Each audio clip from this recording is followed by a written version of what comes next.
Hello and welcome to Triton-Cup. We have an amazing tournament on our hands. I'm Antonin and I'm joined here by Dr. Spy. Spy, how you doing? I'm doing pretty good. This is kind of spontaneous. Hold on, I'm not ready. Okay. But yeah. Anyway, we're playing Triton Cup. We have two teams being a Blank Z and ASC Niji. I think. I think you are correct here. I'm gonna try to see if I can pull up the bracket right here. Probably. But yes, we have Blank C versus ASC Nigio. Oh yeah, I forgot though. I literally thought that was the score. Even though the score is in the damn middle. Yes, we've got, I mean, these are good teams. We got some good players on them. And I'm excited to see about this first map. We don't tend to see Wahoo World much in pretty much any other tournament, right? Because it's Wahoo World. To be honest with ourselves here. So getting to see it here on, Splat Zones. I'm excited to see how it plays. I think we can I think we can expect to maybe see a Reslider or like Splashdown, one of these Gs. Because if I remember correctly, there is a pole in the middle of this zone. Yeah, she's pretty hard with it. The famous Wahoo pole, and everybody thought that Undertow was gonna get a pole too, but it's just the Undertow hole. Not so really no even Undertow a hole. Yeah, it's like a hole in mid. It's the Undertow. So we got Undertow hole. Lower bump. We also got Heaven and Hell in Undertow. I like that. I like the little corner they added. The Rainmaker changes were great. But other than that, Rubric kind of fell flat for me. Yeah, it didn't really change that much. But I'm glad that Rainmaker got even better because it was already its best mode, so yeah. Spectacular. That's going to make these Rainmaker tournaments, tournaments with Rainmaker enabled, are going to be so much more enjoyable. Well, that's not this one. This is Splat Zones only. I think we're familiar with how this tournament runs here, but there might be some people in chat who don't. So there you go. So should we just explain how Splat Zone works now? I don't think we need to do that. I think, chat, have we played Splatoon? Have we played Splatoon ever before? I think chat's played Splatoon. I think we're good. I don't think so. This is only a competitive tournament. Pat just told me what's a Splatoon, so okay. I think we might need to go over how Splat Zones work. In Splatoon, you have to play a battle royale. Splatoon is a 60-person battle royale where squids drop onto a large map and battle it out over who will be the last squid remaining. In the Splatlands. Oh my. Oh god. Can we be thankful that Nintendo didn't jump on the battle royale high? That would have been hilarious, though. Because the Splatoon battle royale would have been funny, though. I think I actually would have liked it. I think it would have been funny to just play a battle royale in Splatoon, but the servers couldn't even handle it. So why even bother? Yeah, Nintendo can't handle battle royales. That's why they didn't jump on it. It takes them so much to handle 8 people on a server.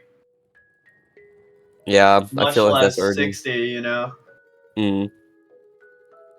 But yeah, maybe they'll add one in Splatoon 4.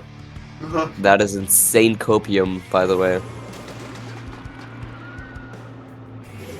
Because Nintendo would never do that. They already added Tetris Battle Royale, Pac-Man Battle Royale. Oh, it's starting. Okay, never mind. Still pencils, still shot and everything, even though they got 10 points for special more. It's really not a big nerfs, but I've been saying hopeful for the next season's set of changes. Seems like this balance patch, I'd say it was in the right direction. I think most of us can agree with that, but it just wasn't enough. Yeah, of course, but I already thought that they weren't going to change much about the meta after Worlds directly because it was a few days after Worlds, so they can't change that much, but maybe the next patch. And also, Blank Z already has a great start here. The 52 being really aggressive, already got 1 Squiddo, and now they're kind of fighting the Semper and backing up because they're like, oh, no way, I'm not going to win this, so They just back up into mid. The Zipcaster comes off and is probably gonna die in 2 seconds. Yep. It does die in 2 seconds, but it does allow for some kills to get grabbed here by Niji as they manage to get 3 down on Blank, and the zone is going to get painted. I like seeing both these comps are quite interesting. We know that Tweezer, even though it only got a 10-point nerf, it's actually kind of heavy on that weapon. Not much painting capability with it. Yeah, the Sig's getting like 3 Zukas. Oh my. There's so many Zukas. But it's still, Niji still has control of that zone, and they are bringing these points down lower. So it's all up to Blanks to try to get something painted here. And they finally get zone painted. Lead doesn't swap, but it's going to be a wipeout coming out from Blank Z, and they're going to start pushing up forward here. Let's see, look at that blue paint going down on the ground here. Yeah. It's a lot. So much map control gained here by Blanks. It's going to allow them to really stall out. They're going to get this penalty down thanks to that forward control here. As Reeslider comes out from the flank and gets 2 there. Spectacular job. I think gets a 3rd as well. A spectacular job from these Tetras. Yeah, they're literally just continuing to push in. There's the pencil just went into the Zuka, another one went down to the Zuka. And now, yeah, okay, I was about to say, the 7 remains, but no. This is definitely a win for Blank Z right away.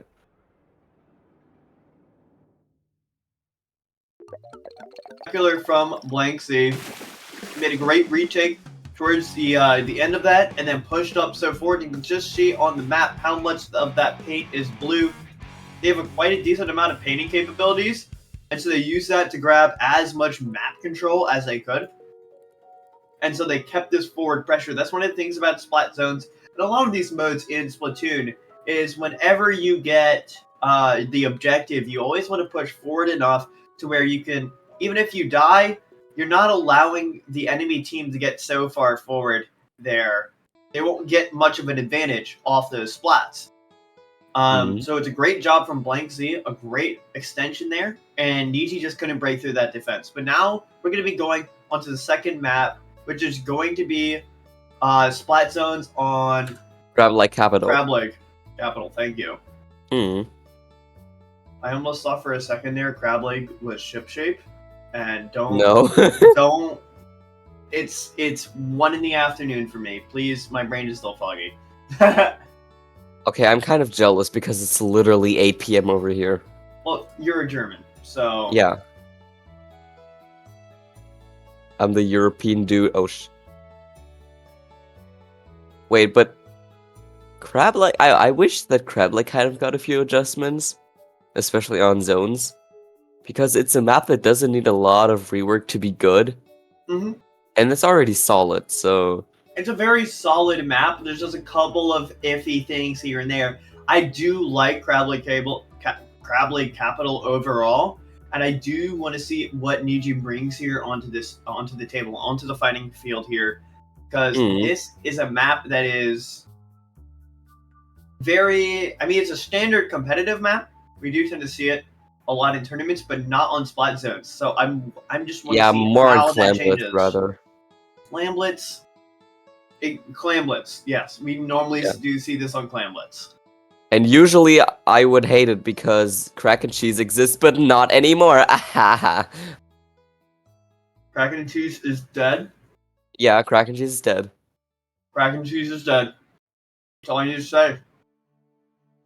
I'm actually so glad it happened. But, finally, I mean, it was overdue. It's quite good. It was quite good on all modes, right? Of course, it was very good on Clamblitz, but... I wouldn't even say it was kind of mid on tower. Yeah. And so now that it's dead, we're gonna see Kraken. But I do like, again, this comp coming out from Blank Z. It's going to be that heavy edit in the back line with that shot as well. They decided to play double Zuka.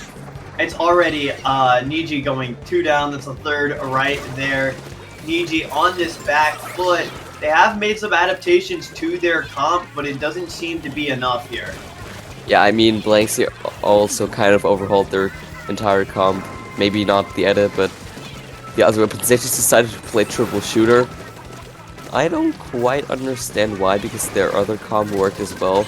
But yeah, that's a wipeout. You can see how well this one is working right here, as that's going to be a wipeout. And Niji, the only points they've gotten is that initial scuffle, as Blank Z are trying to use their Zukas and specials to keep Niji locked out, and it's working perfectly right here. As you can see, 3 go down again.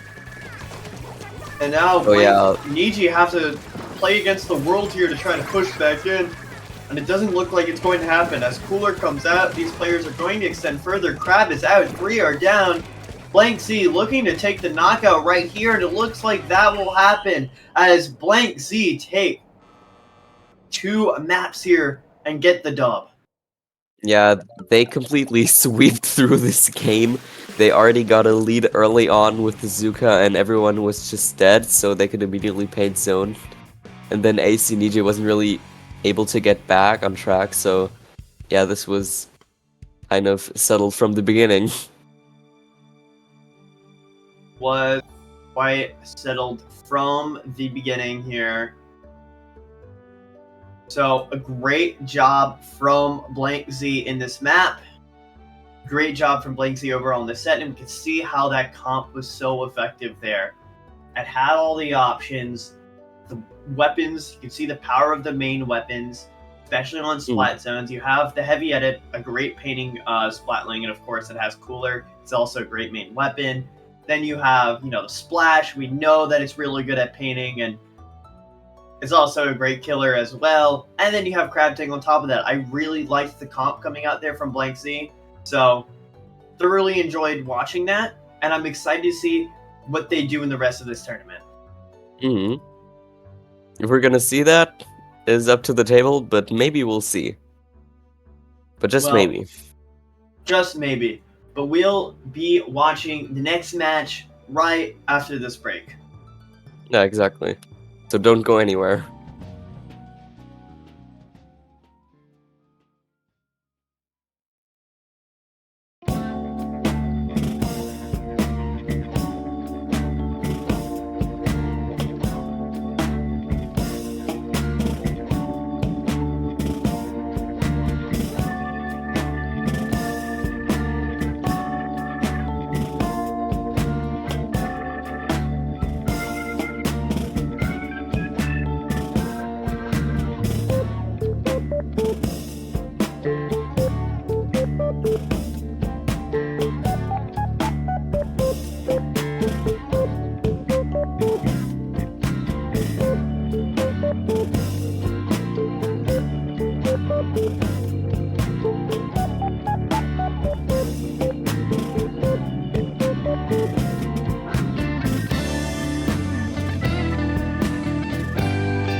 take us in whenever. Oh, hello and welcome back.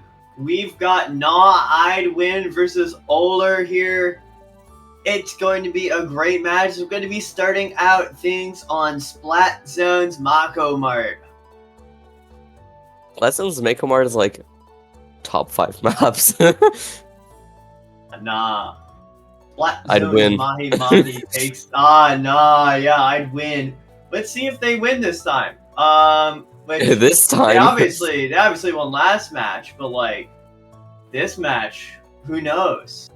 Oler, they might come out of nowhere and surprise us. I mean, they did make it to round 2, so that's gotta say something, right? It does have to say something indeed, but it's all going to be about who takes this game. It's not going to be about their funny names. I won't play a difference here. It's going to be all about that individual skill and teamwork. So we'll be seeing which team is stronger in that soon, hopefully. I mean, it's probably going to be very hard to decide because I'd say that Mako Mart is a very even map in terms of, trying to retake and everything. I saw a great strategy 2 days ago. I was commentating Battling Pool, and we saw the winners of the event, Parallel Cannon, on this map. They brought out, I think it was one of the dualies with Reef Slider, but I could be wrong here. It definitely had Reef Slider. And that's the point of this. And what they did was every time their opponents got the zone, before they'd retake, they'd have that Reef Slider cheese, and even if they died, it just buy enough time for their teammates to get back in. Because this map is kind of perfect for Reef Slider cheese. So, like, I know I keep talking about Reef Slider cheese, but, it's always fun. Yeah, I feel like I remember when people were, like, I saw a stream and people were afraid that you might be able to do Reef Slider cheese on Undertow now, so that you can, cap both zones at the same time, but that gladly doesn't work. So, but Mako Mart, I think doesn't work. No, I'm just kidding. Yes, Mako Mart. It is one of the better maps for it, but of course, not every team is going to be bringing that. There's tons of different strategies and team comps you can use in this game. So I'm excited to see what these teams bring out here. Yeah, but I think we're going to see. Maybe it's going to be a little off meta. That would be kind of funny. I mean, it would be funny here, but I'm pretty sure these teams, if I take a look at their players here. But yeah, honestly, I remember seeing the patches and I just saw Brush and I was so happy, but it said Paintbrush and I was like, oh no. Oh no. Okay, here on I'd win. Alright, this is 16 seed versus 17 seed, so this should be very close here. Taking a look at these players, I don't recognize most of them, so I don't know if they're one tricks or not. But we'll be seeing what they bring soon enough here. But I feel like the match is gonna start very soon. Hopefully. I feel like the teams just need to decide whether they want to play pencil or an edit now. I mean, hopefully we see more edit. I mean, we saw the Dapple buff, right? And it moves 5% faster. I think if I remember the patch notes correctly, I think it fires 5% faster while walking. No, it does. It's you walk 5% faster now while shooting. Okay. But at the end of the day, it is a buff on the special output. I think it's 170 now. So we could see Dapple. I don't think we're actually going to see Dapple. I don't think it's nearly enough, but, This is like a Carbon case. They want Carbon to be good, so they make it 160, even though Carbon Deco exists. So, why would you play that? Maybe it's a one-trick case. Maybe, yeah. The one tricks are going to be happy. Yeah, movement speed while firing is now about 5% faster. I don't know how I read that as you fire 5% faster. And that would just make its kill time even better, but unless you can solve the problem that the weapon has, it doesn't really not do really going to be killing in normal mode at this Yeah, I mean, level. that would rather be Dapple Nouveau because it's just gonna feed the entire time because it has a reef slider. I mean, we literally saw that at the World Championships with Unadon, so yeah. But did you watch the World Championships? I was not able to watch it live. I was at the at a fighting game major, but I watched the VODs last night at like 2 a.m. in the morning. So like,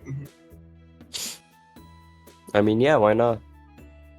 Hey, I mean, we saw some interesting map selections for that. That was an interesting map pool. I liked it.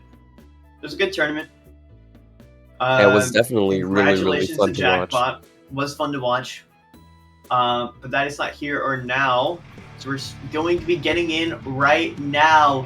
Nidewin versus Oler to see what these teams bring. We're seeing that end zap come out, and we're going to be seeing the pencil on the other side. It's Tetra Dualies going to be coming out here from the side of Oler. That is that Reef Slider option. Meanwhile, instead of Reef, we are seeing a triple Ink Strike being brought out from Nidewin here. I like it. I like these. Of course, we have that Stamper. We have a lot of these strong slaying options. These comps very on the book here, but it's a brawl for mid right now as neither side getting the advantage. Oler tries to push up there and make something happen, but it doesn't work as Nidewin punish the overextension and grab zone here. And now they take they attack the shot and now they're dead. Well, that was an unfortunate turn of events, but Oler now has Cooler and is maybe going to be able to push in soon, but the Ink Strike kind of wants to detain that, but it certainly won't be stopping them as the Tri-Slaughter goes in and gets 2 picks at the same damn time. A 2-for-1 special. Buy one, get the second one 100% off there, as it's going to be a great retake coming out there from Oler, but Nidewin are kind of trying to get back into this right here, and they're going to be popping Spider-Man, going to be popping that Zipcaster right now to try to get some picks or some map control, and it's perfect. The triple Ink Strikes and Zuko come out, and Oler has to back off. All those specials were used, the zone has been capped now, and now Nidewin are trying to push up even further. They get 3 picks onto Oler, and that's insane. That's going to stall for so much more time, and if Nidewin can keep this up, we can definitely see them furthering this lead. Yeah, and the penalty is almost over, but they have a lot of control. The Tetras are kind of going to feed there, and they even get a pick, so that's some Tetra value right there. But they just decide to jump to their teammates right now, and now it's Reef Slider Cheese, and it works because it's Reef Slider Cheese. Can we nerf this?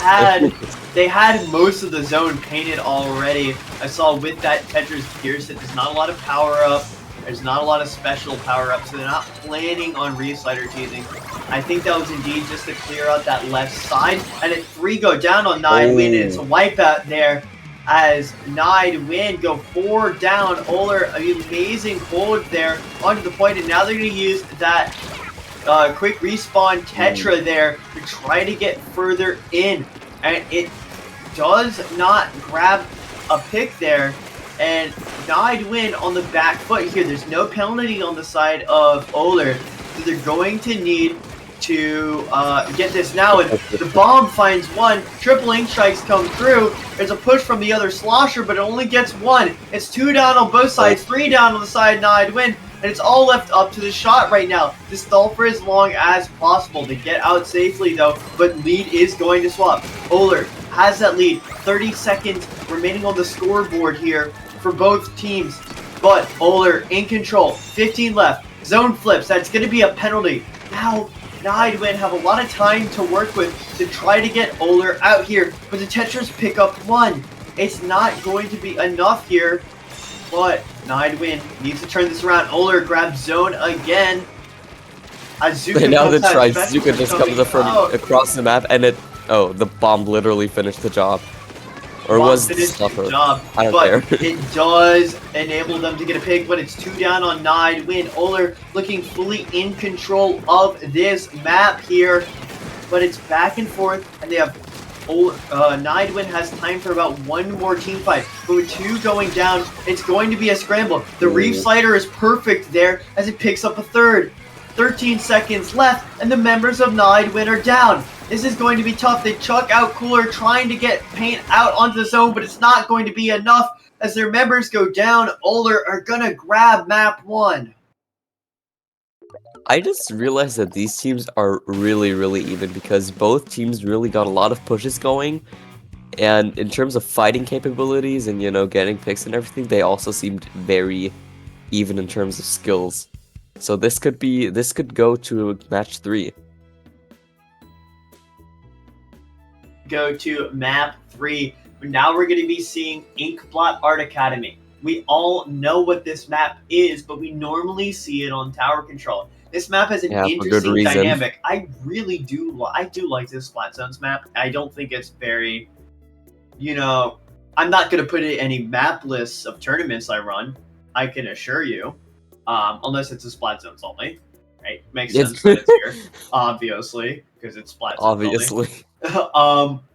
But I do like the dynamic of this map. There, you got that central cover. It's kind of a small zone, but because of how big that central cover is, it almost feels like a 2-zone. Players, your team needs to push out farther beyond that 50% point and grab the picks in order to paint that back side. And then you got to push forward and lock out the opponents. So you got to make 2 front pushes in order to keep control of the zone there. So it allows for more back and forth map. Yeah, I mean, it's not that bad, but I still don't really like the zones layout. I feel like I just prefer tower Clamblitz. And even Clamblitz is not that good. But yeah, tower is definitely... most of us would prefer tower on this map. It's of course. The reason it's so viable and a competitive staple. But Inkblot Art Academy is certainly a good map. So I am going to enjoy seeing what these teams bring here. It looks like it's going to be the same comps coming out from both sides. We are seeing no. Washer, I think, yes, that's actually different. Yeah, we have a 52 now. Oh yeah, I didn't notice that. They don't run Zuka. They don't run Zuka. Instead, they go 52. One of the better slaying weapons, in my opinion. I've been playing a bit of Gal with my buddies because they need a Slayer. So it's been fun and enjoyable. It's a weapon. It is a weapon and a half, and you can see this aggression that it's getting. That was the end zap actually going for that aggressive push, and they managed to get the pick. Nidewin have that forward control, and they're going to use their specials to try to push forward here because they were down on numbers.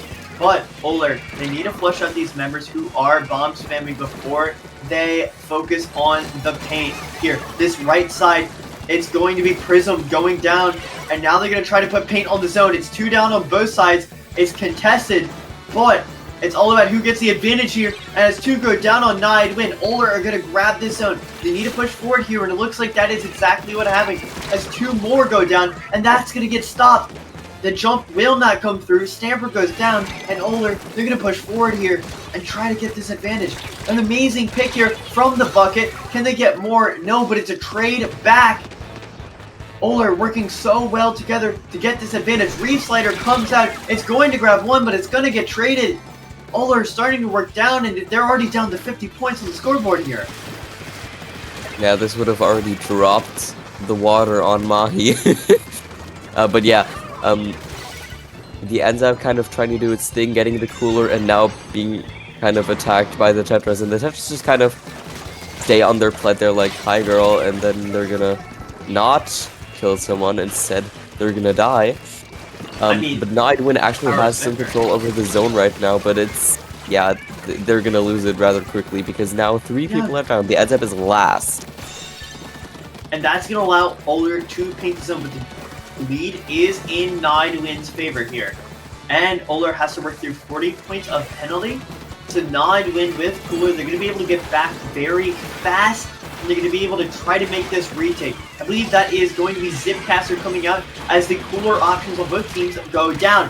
It's going to be the bucket on Oler going down, but it's a stop on the Zipcaster return coming out. It's 3 down on the side of Oler, and Nodwin are going to try to push this, but I believe Cooler was down there. So they are going to come back quickly, but Nodwin in control right now. They're pushing up onto their opponent's plat, and they're trying to use that wall to gain forward control. I like that. That is the power of the Gal, able to slowly encroach more map control simply with pressing the right bumper.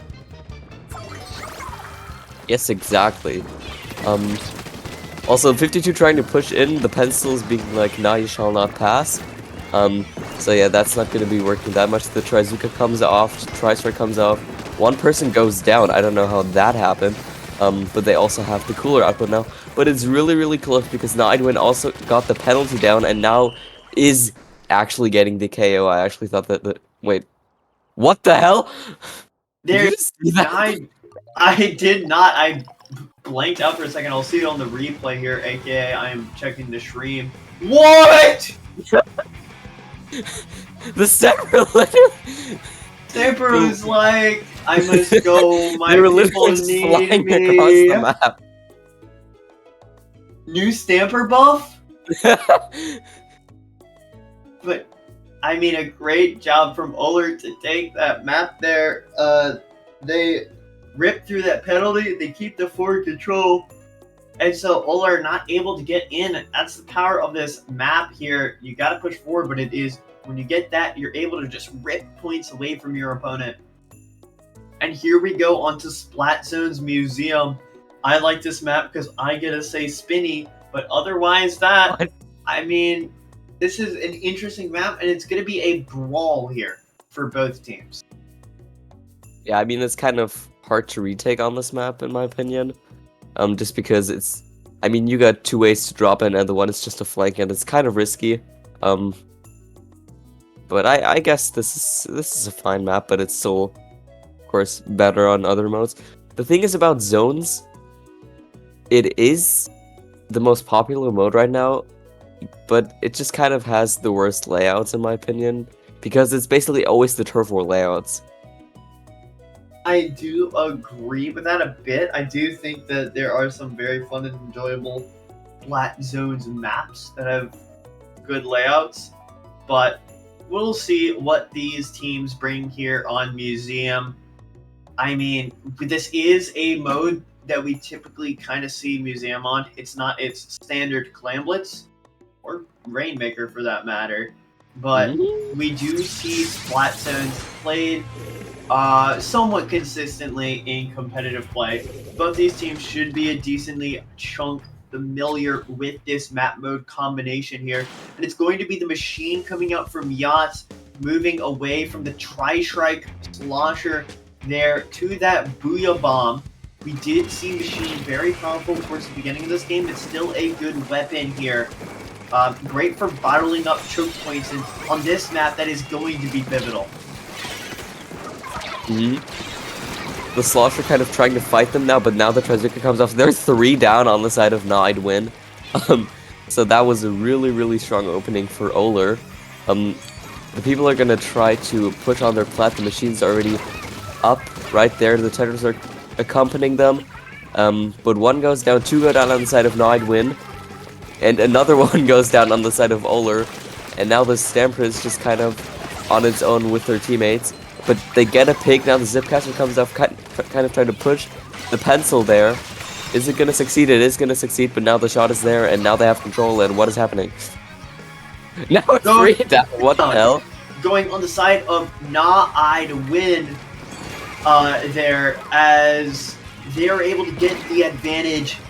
That's going to be, or Oler is going to be able to get the advantage. Pardon my misspeak here. But Nidewin need to get back in on this, but they don't have to flush out plat. They've already done that. A spectacular pick there coming out from the shot, or the end zap there, is going to allow Cooler to get down, and they're going to push more forward. They grab 1, there's another one on the side, it gets traded, it's 2 for this end zap. You don't expect that weapon to be getting multiple, but it's a great job. However, Oler is already back. It's not going to allow Na to win to get forward control of this plat. They're going to be stuck towards this zone here. Bomb comes out to try to get some paint on the zone.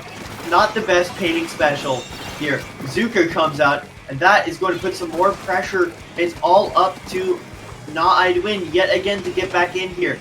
The map is closed, and a brilliant ink strike there to grab one of the members, but it's still 2 down. They get an amazing pick, but it does get followed up. The trades are fantastic here for Oler. They're going to keep control of the zone, and penalties going to go by. They're going to further their lead here.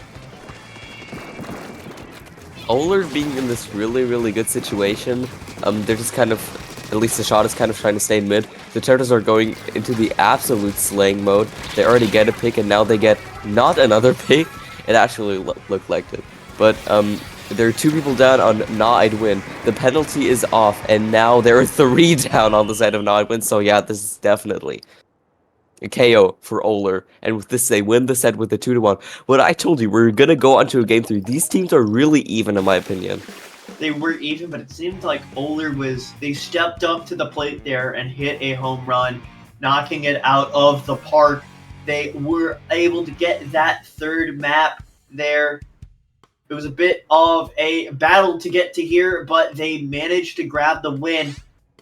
Very strong in that map. I liked what they were doing. They were, every time Nidewin got the advantage, they were back quick enough to not allow Nidewin to get that forward plat control that's so important here on that map. So great job from them. And I hope to see how they continue on through this tournament. If you're a Nidewin fan, however, they are going to be going to losers, so they still have a chance here in this tournament.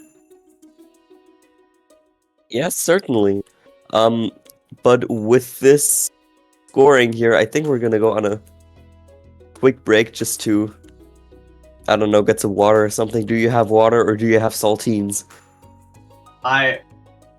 Saltines. I actually finished off my saltines. I have soda. I have a deep soda addiction, and I will most likely feel my addiction even more. But for all of you still here, stay here, because we're going to have some great matches right after the break.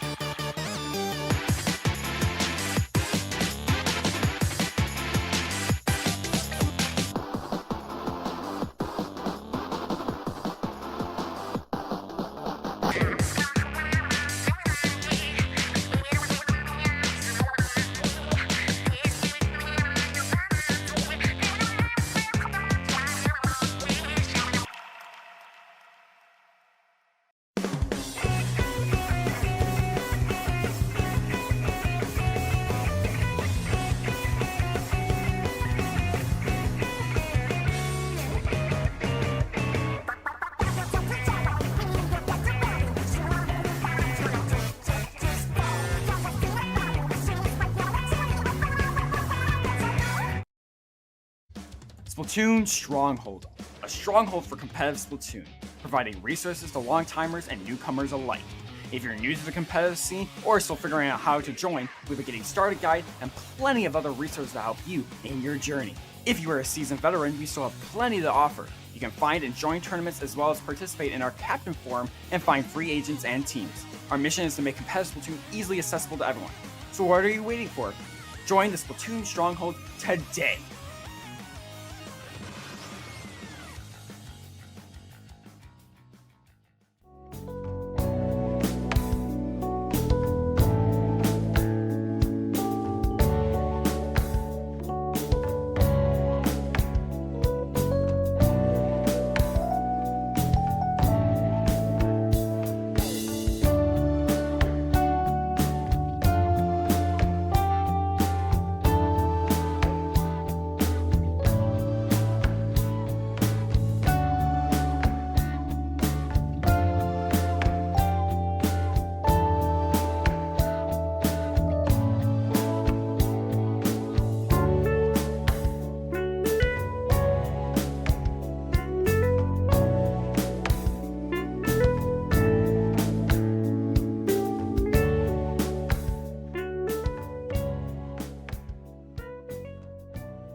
Hello, folks. Welcome back to Triton-Cup number 76. That's right.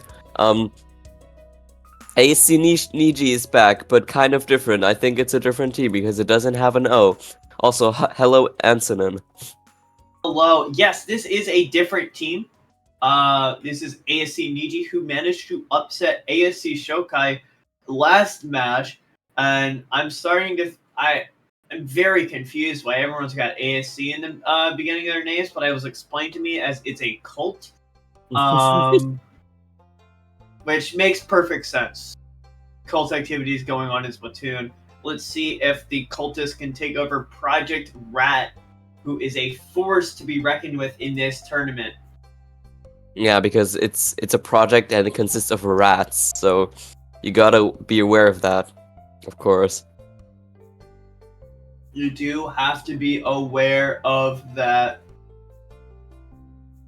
But what if they bring out the Ratter shot?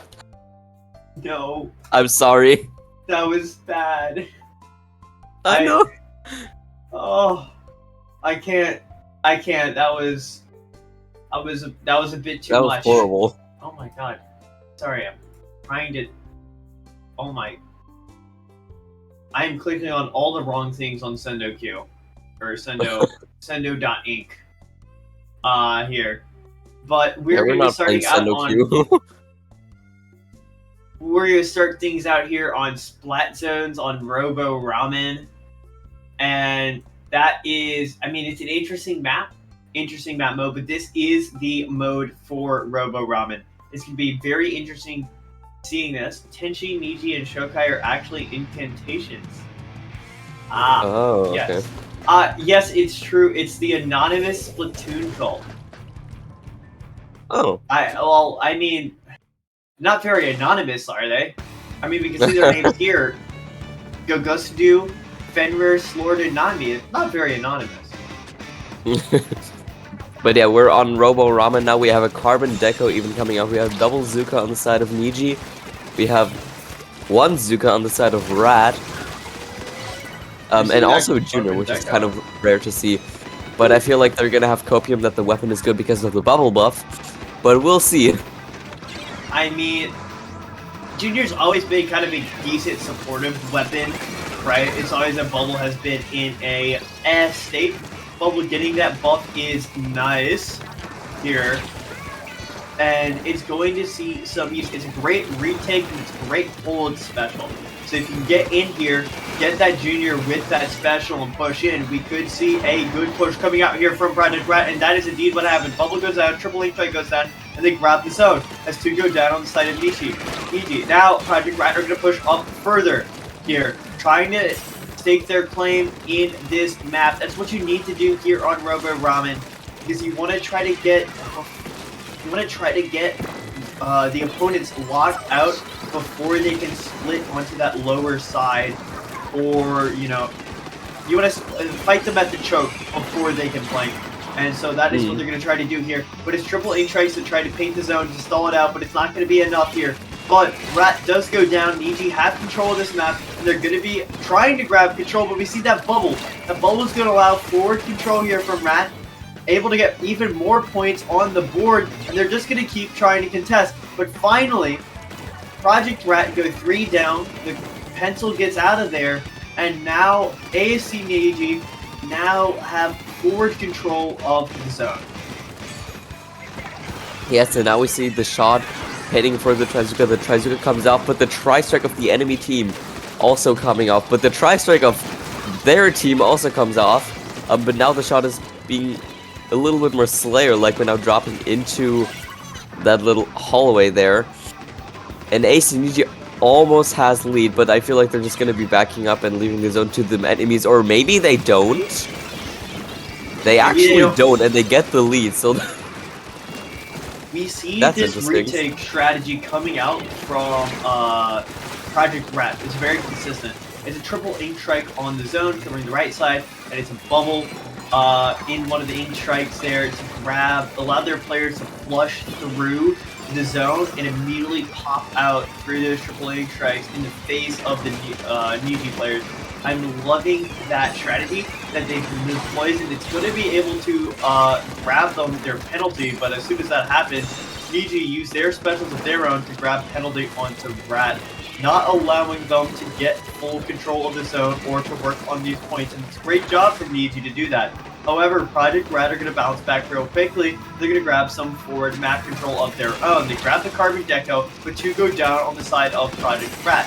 Niji are going to push forward as no cooler was down, and that's a 3rd member down. The drop should get camped, and Niji full control of the point, and they're going to keep their lead right there. Yes, certainly. And now the Slaughter kind of being able to back out there.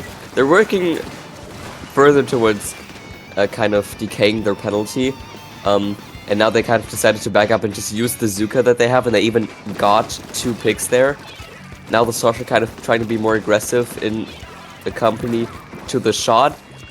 And yes, it's really, really looking hard for Project Rat right now, because the Carbon is just kind of being a bit sneaky there. The Junior tries to use its double bomb to get some value, but that doesn't really work. But now only the pencil remains. But they managed to flip the zone at the last second there with 7 on the board, and they managed to get 41 points of penalty applied to Niji, which is going to allow them about another team fight of time here to start grabbing their own control. But Niji are not going to let this map control go without a fight. They're trying to contain the zone right now. Cooler comes out, but it's going to be a Zuka to get 1 member. It's 2 down on the side of Niji. Triple Ink Strikes try to come down to support, but they're not enough. The zone will be flipped. Project Rat full control of the zone, and now they're pushing up forward, trying to lock out these Niji members. Yes, exactly. 10 seconds remaining here. And Project Rat continues to have control, but now the Tristar comes up and the shot dies because it couldn't move. But the overtime's still going on. It's a 2v3 there. The pencil... Oh. They bubble a bit too late there. Try to bubble to able to have a safe space to paint from, but the specials come down for Niji here, and they manage to paint the zone really rapidly there at the last second. So it's a great overtime play from Niji to keep control of their lead, and a great job from Niji overall. They played really well against this formidable opponent, and they will be taking map 1. That was scary at the end, but now I don't really know what happened, but the pencil just kind of helped them cover the entire zone in like 2 seconds. And Pencil has some insane paint power here. It's one of the reasons that Pencil is so strong, because not only is it a supportive backline, but it's also a great painter. So you get kind of that 2-for-1 deal when you have Pencil, and that's why it's very strong, and that's why we see a lot of it. And that's why we don't want it anymore. Understandable. Yeah, that's why we want it nerfed. But we see that strength come out there for Niji at the end there as paint goes down on the zone. And now it's going to be about Project Rat. How are they going to adapt here? Going to Barnacle and Dime splat zones, another of the more competitive modes. We do tend to see this a lot. And I'm excited to see what these teams bring here. We know, Pencil is strong, but the really strong strategy on this map is to get zone and then rush as far into the opponent's spawn as possible. Just send it, right? Keep all that forward map control, because you can shark in some good positions, put yourself in places where it makes it really tricky for the opponent to retake. So you want to have that aggression. So maybe you opt for a more aggressive, cooler option. Maybe someone can fight better, like a heavy edit. Or you decide to go with a different sniper altogether and just bring an end zap, right? And try to use like a long range, like an E-leader, have long range control when you get the zone to allow your teammates to play more aggressive in there and to go even further. There's a lot of strategies you can do on this map, and I'm excited to see what these teams bring. We're going to be seeing that pencil come out from Rat, but we're also going to be seeing a swap to the Stamper from them as well, and I really like this change. And we also see a splash there. Was that on the comp before? I don't think so. I don't think it was, but it's a great weapon. I still remember its reign of terror. I think we all do. And it's still a powerful weapon. The crab is a great way to put that forward control. It helps out. It's an extra backline slot, and you can see its power right there. As the pencil, I believe, was preoccupied with something right there. So they popped the crab, and now they have that extra backline. But it's a great picks here from Niji as they're putting so much forward control. 2 down on Project Rat. Niji looking in control right now here. And this is a great position played by this pencil. We tend to see, that's what I was talking about, having that E-leader. Because you could put an E-leader right there, and your teammates are allowed to push so much farther in. But we all know why pencil is dominant. So it's going to be put right there. We see Bubble come out, but 2 go down on the side of Niji as they're starting to lose control of this map. Project Rat pushing in, but the junior goes down, but it's a trade nonetheless. 15 left. They need to get some penalty down, but 2 go down on the side of Rat. It's a third as well as the Stamper goes down. There's 5 seconds left, and it's a wipeout. That will be ASC Niji taking a decisive map 2. Yeah, that was really, really overwhelming there. Also, talking about leader, I feel like the specials just don't do a lot on zones. But ASC Niji really was doing a great job at keeping Project Rat from kind of pushing back in. But to be fair, this map is really easy to lock out, so you're gonna have some trouble there if you're not careful. And that's what Niji did so well, was they pushed in. I believe this is the season 14 D9 Niji, but we could be wrong. Risu. They pushed in super far there, played aggressive, and then when they got the splats when they needed to. The thing is that if Project Rat got those picks in the retake, Niji has to retreat there. They have to go to their pencil. They get pushed back, and Project Rat can start setting up specials with that extra area they're allowed to pay, and then they can take the retake. But Niji, they don't let that happen anyways. They're like, hey, we're going to get this forward control here. We're going to go for the lockout, right, as you do on Barnacle and Dime. And when they push in, we're going to get them at their weakest. When they're in those drops, when they're trying to set up cooler, when they got their subs in their hands. And they took such good duels there that it was... Project Rat really never had a chance. They were always staggered there because Niji was getting the picks. Great job there from Niji. And now Project Rat have to reverse sweep here. And it starts with splat zones on Mako. And we've talked about this map already. Very popular on zones. Probably its best mode in my opinion. People like Tower as well. I really don't. I like Clan Blitz on this map, I'm not gonna lie. It's okay, I think. But we're back to the Carbon Roller. We got 2 shots on the side of Project Rat. And the Junior also returns for its essential comeback. Wug here bringing that Junior. I mean, I'm a little bit biased in playing Junior kind of since the beginning of my Splatoon journey. Kind of moved on from that stage, but it's still a fantastic weapon to see as the Carbon is going to be able to grab the first pick here. That Carbon Deco. Great job from them, but it's a brawl here on this map as both sides are trying to get control of this zone.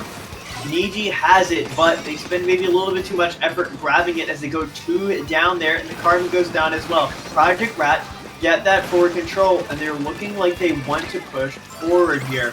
They need to get control of this zone. They need to get their pencil in a good position to lock out Niji here, and it looks like they're setting up very well as they get that forward control. Gugu's in a little bit of a trouble. The zone flipped right under his feet, and now he's in that enemy ink.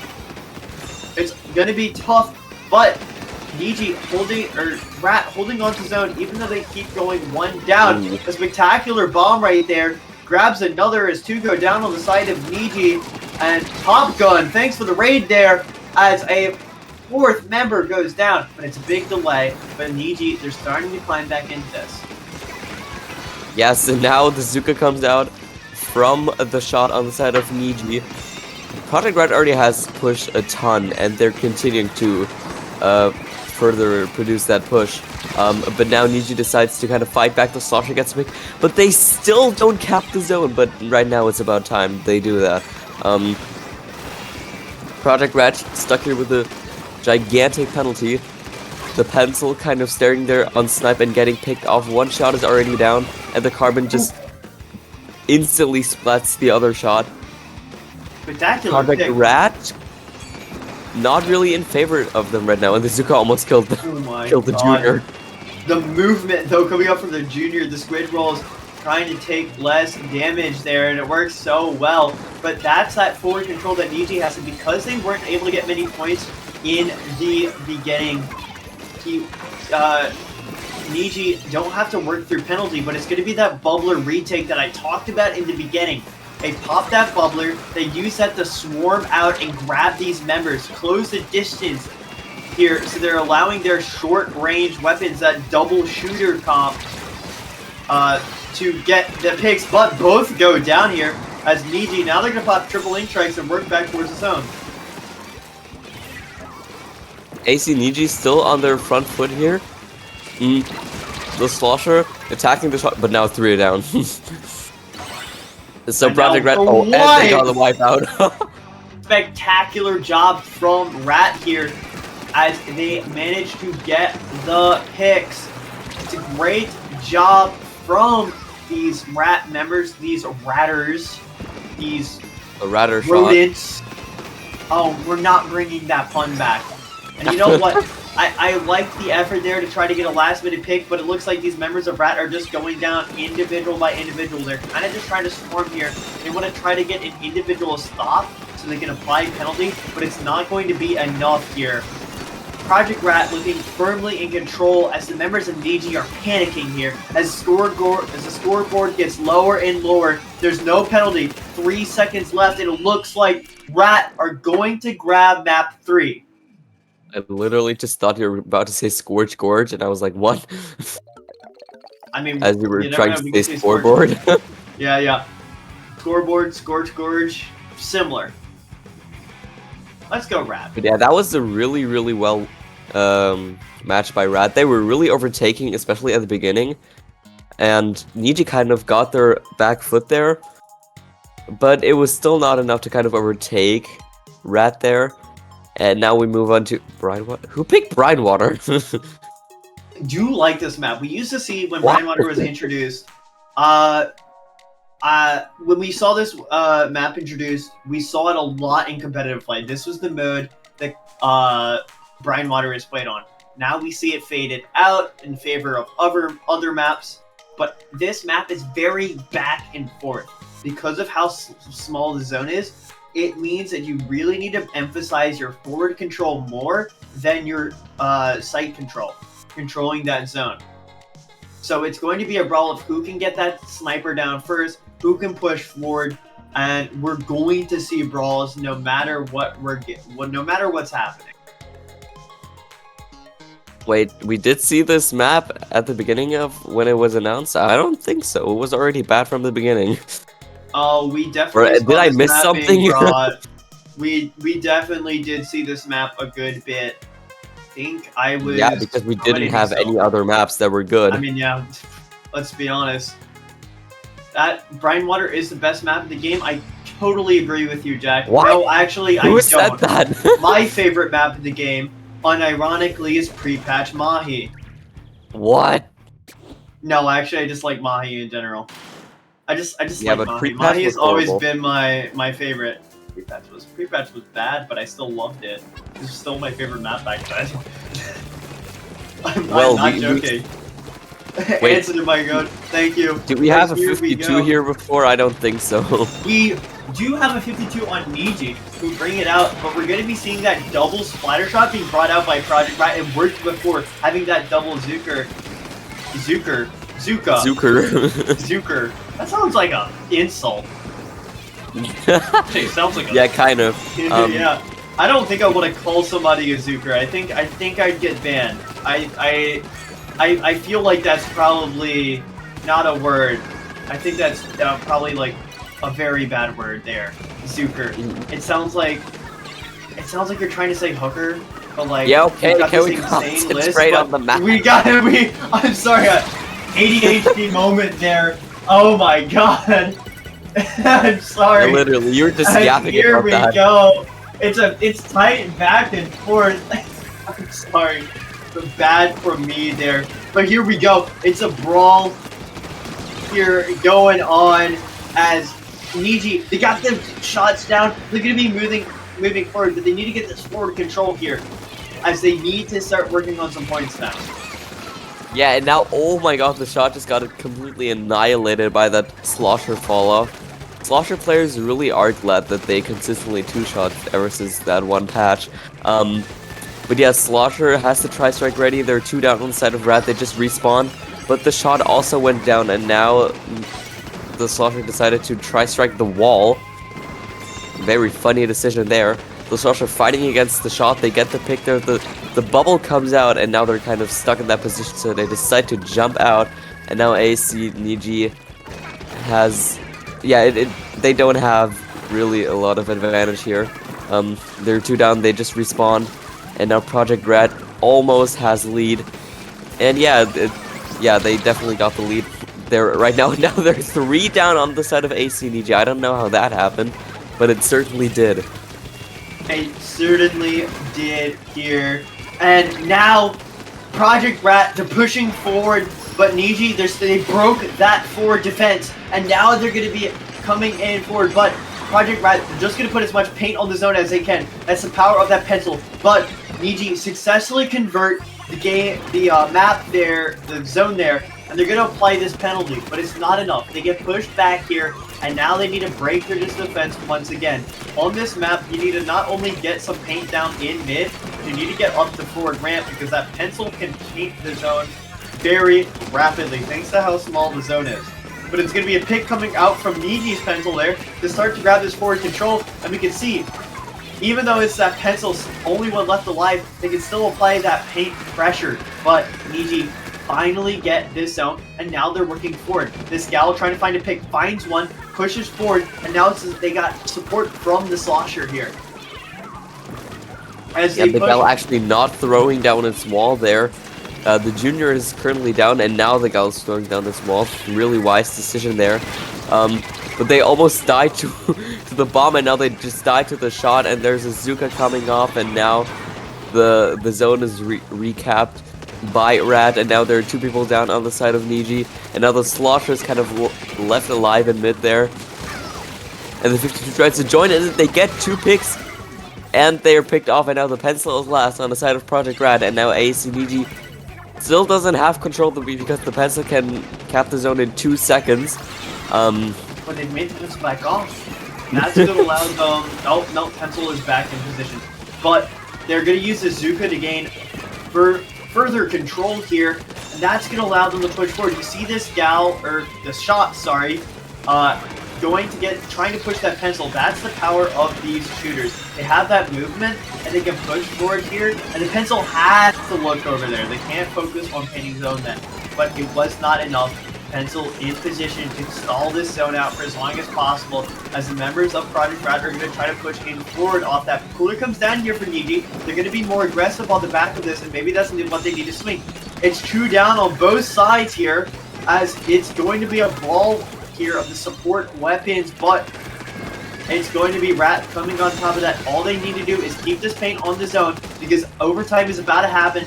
They have that lead here, but 2 go down. This could be it. Tri-strikes come in. Ooh. They need to flush out this pencil, but there's not enough paint. And Project Rat are going to grab the zone. We are going to a map 5. Rat bringing this back.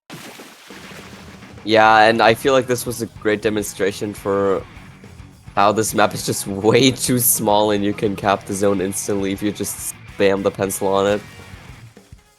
So yeah, that was really it's like again the case where we have an overtime and it's over in 2 seconds because something weird happened.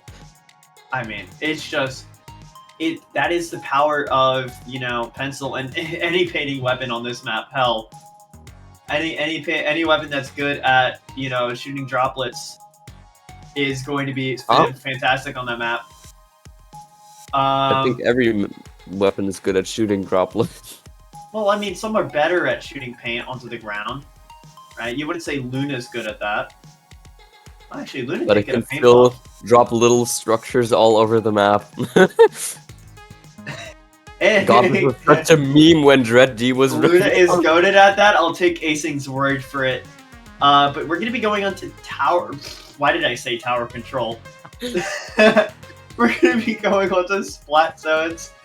Hagglefish Market here. This is a fantastic map. I do love seeing the zone map combination, and this is going to be a brawly map. You do have those side lanes here, and you will see commonly a lot of brawls go on there. It's a retreat option, it's a flank option. You will see those fights happen, and you're going to see Project Rat has some great slaying weapons and a great comp right now. They're very shameless in what they're bringing. It's cooler and 2 shots. Right? That's kind of vicious. That is very on the nose for the meta. But there's a power in that. Those shots are great at getting picks. The Junior is a great support weapon for both of those, as they're going to allow to put bubbles in places that further the control that their shots can get. Is shot not that long range of a weapon, right? It's got some range on it, right? It's certainly not a sploosh, but that bubble allows that bubble basically furthers the reach. Almost makes it like a Splatter Shot Pro because you're able to move into that bubble and now you get further range. Of course, nothing like a Splatter Shot Pro without the bubble. But here we go. It's gonna be Project Rat grabbing that zone first as they're gonna try to further their control here, but they already go 1 down. Niji grabbed that first blood, and now they're going to try to push forward more. You're seeing a lot of brawls right now, and it's going to be who can get these picks. Zuka in a little bit of trouble. Bubble goes down, but it's not enough. Both sides still brawling right now. It's game 5. It's hype. Let's hear it in the crowd as Project Rat grabs zone again. But neither of these sides have gotten any more like definitive 2 or 3 picks.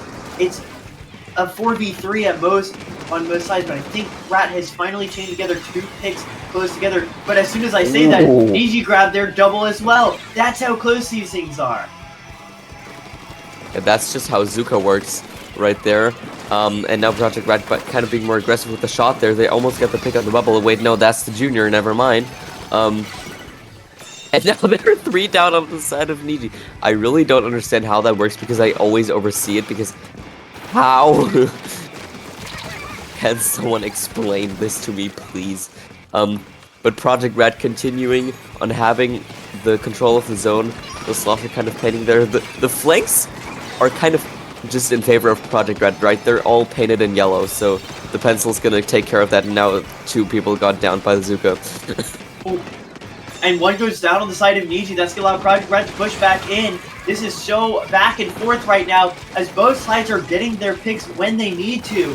And they're playing together as a team, but finally, 2 go down on the side of Project Rat. That's going to allow Niji to push back in, and the drop should get camped. It's a bad drop coming out from that Rat member, but I mean, in the heat of things, those mistakes happen. It's all about minimizing those mistakes here because both sides are playing very well. Zone gets flipped again as 2 go down on the side of Niji. Makes that 3. No cooler on the back of 2 of those members as well. So they're going to be taking a while to get back in. 34 on the scoreboard here for Rat as they're working down their penalty. They need to push forward here, but they do. That pencil is still alive in a good position, trying to put that forward control, trying to stop this push. A triple ink strike perfectly placed to grab a lot of paint on zone here, but it's a bubble in response. But to go down on the side of Project Rat, and now Niji is going to be able to push further in. Wait, holy damn. That was certainly a pick to be reckoned with. Project Red really has a lot of control over the zone right now, but now the Tri-Strikes come off, and now it's really, really a big mess there. Project Red right there. Bazooka comes off, the shot is here remaining, kind of staying at the back foot.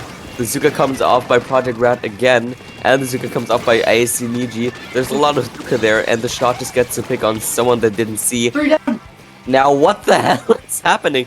They're 3 down again, and one person is just immediately pushing it, and they almost died to Suction Bomb.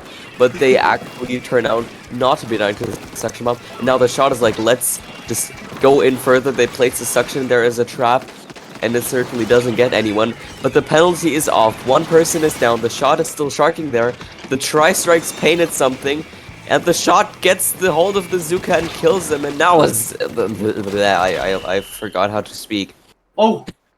Rat, hold on to zone just for long enough to not allow Niji to grab it, and that's going to be Project Rat completing the reverse sweep as they grab 3 maps in a row. The Rats, they scurry away with the game tucked beneath their arms as they steal it like a thief in the night.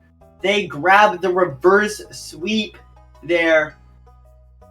Insane reverse coming out from Project Rat. Niji had them on that back foot, but Rat, they engaged second gear there, and they will be moving on here.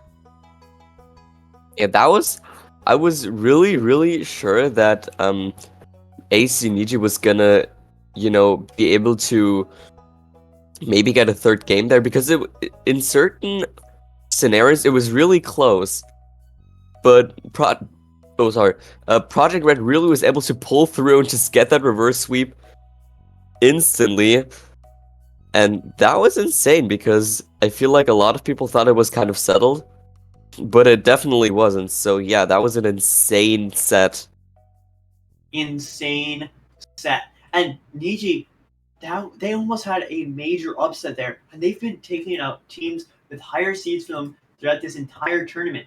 So we could see a very big showing from them in this losers, as there are some, lower seeded teams there. We got to think, if they put this showing up against the 8th seed in the tournament, they might have a fantastic game or series on their hand through losers.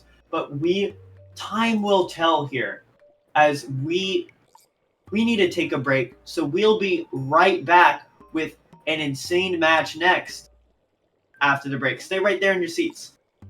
Mm-hmm.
Hello and welcome back. We've had a bit of a raid going on while we're in the middle of maps.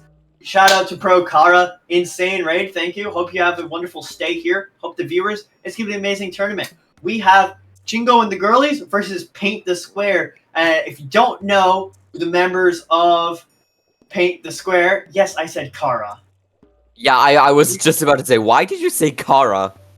I see CH and I go Ka. I don't know. I'm from America. Kara. I play too much Undertale. All right. Yeah, literally, you're just playing too much Undertale. I'm an Undertale nerd. Okay. Because it's like character and Kara, but yeah, it's definitely Chara. You dimwit. Shout outs to Pro Karma, my favorite. No, Pro Chariel. If you don't know the members of Paint the Square, it is Acing, a spectacular Luna one trick, and Rose. There's also two more members, and that's going to be Goldie and Mauve. Fantastic players on the side of Paint the Square, but they are going up against Enamel, Chino, Yaraku, and Jasmine. Another amazing set of amazing four. And we see the Rapid Pro Deco coming out. Actually, I don't think that's the program. I think that's just Rapid Deco. No, that's just Rapid Deco. Yeah, that's just Rapid Deco. I mean, both Rapid Pros and Decos, and both Decos and Rapid are really good. We saw that in the World Championships. Let's go. Let us go. Pro Caratail. Pro Chariel. There's one image of anyway, Pro anyway, let's back not to talk the map. about Pro Chariel and Pro Kara and Pro Chara and anything. Acing's gonna make a forward pusher, but it's gonna get shut down as Chingo and the Girlies gonna get some forward control here. But it's the Inkjet, one of the best retake specials in the game. I think there was a point. Ballpoint was really good, and we were saying that Inkjet was going to be the best special in the game, and there's a reason that he was in contention for that. A great pick there from the heavy edit on the side of Paint the Square. The reason that I say that Inkjet is so good is it's a really good retake special. It allows your team and the opponent to get that control. If you get cooler down, and you pop your Inkjet, it's a great way to get a 1 or 2 picks to get some forward map control. But it's going to be Tenta missiles. We don't tend to see Tenta missiles, but here we're seeing them come out onto Paint the Square. But it's a shutdown on the stamp coming out from Shingo, and now they're going to use their specials, their Inkjet, to try to get back in it. And it's working. Shot goes down, but there's only 30 left. Paint the Square, those numbers are going lower, and they're keeping control. The paint is on the side. Heavy edit, one of the better painting weapons here.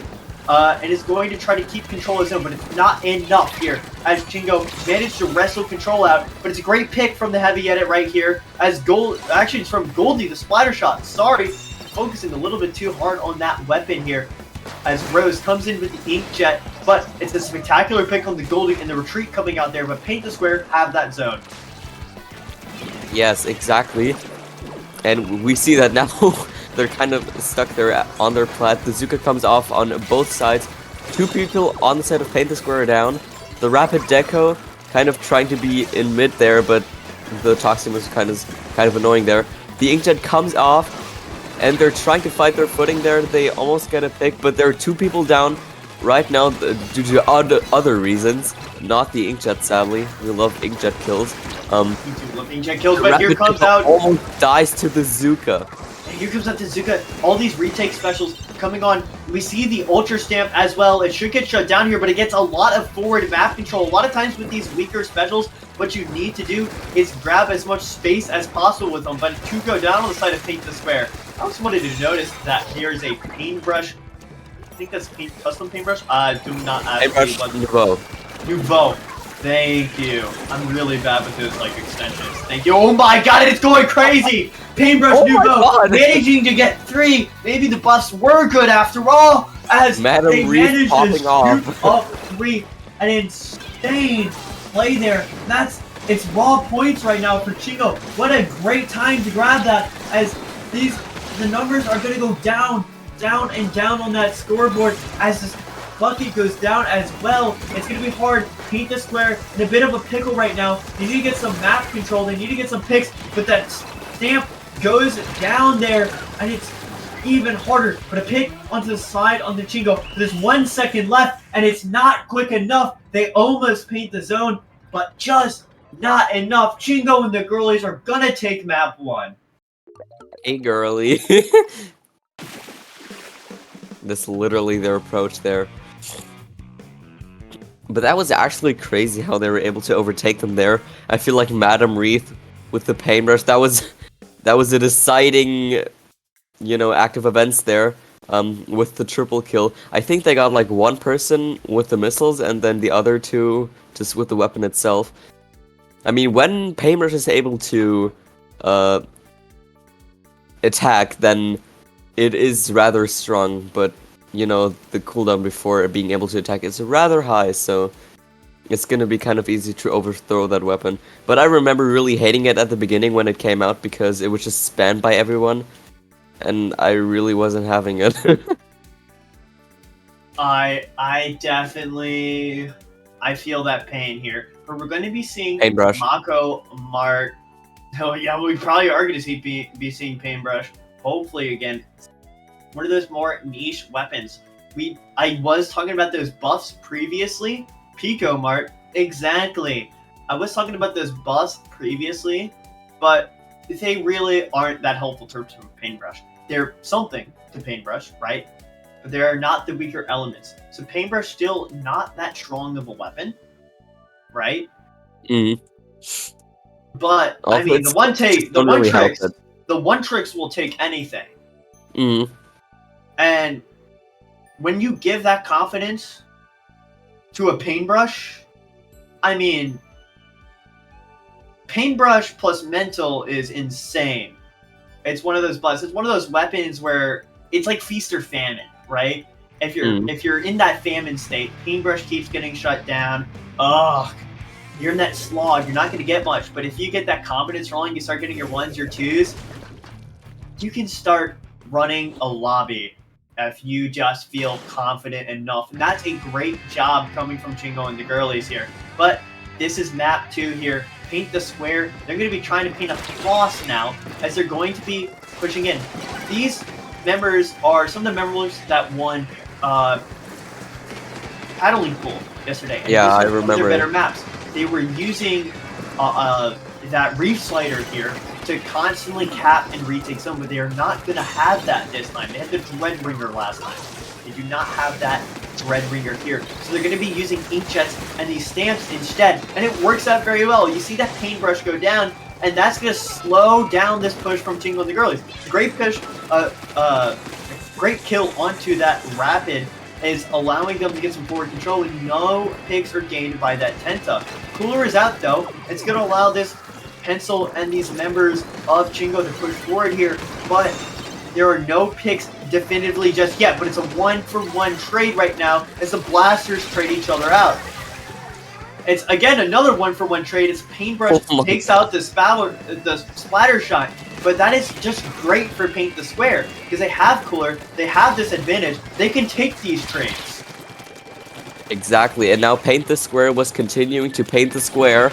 And they really have a lot of control. The Rapid Deco trying to push in against the shot, and the shot completely annihilates them in the 1v1. And it certainly will be looking like this will be a really, really quick KO by Paint the Square. They really were painting that square, huh? Painting that square, they used a Inkjet and had that forward member there to constantly keep the front side of Mako Mart painted. There's Mako Mart, because of how big that zone is and how much of it extends into, your map side, it typically, you can get around 40% of paint normally with just basic map control.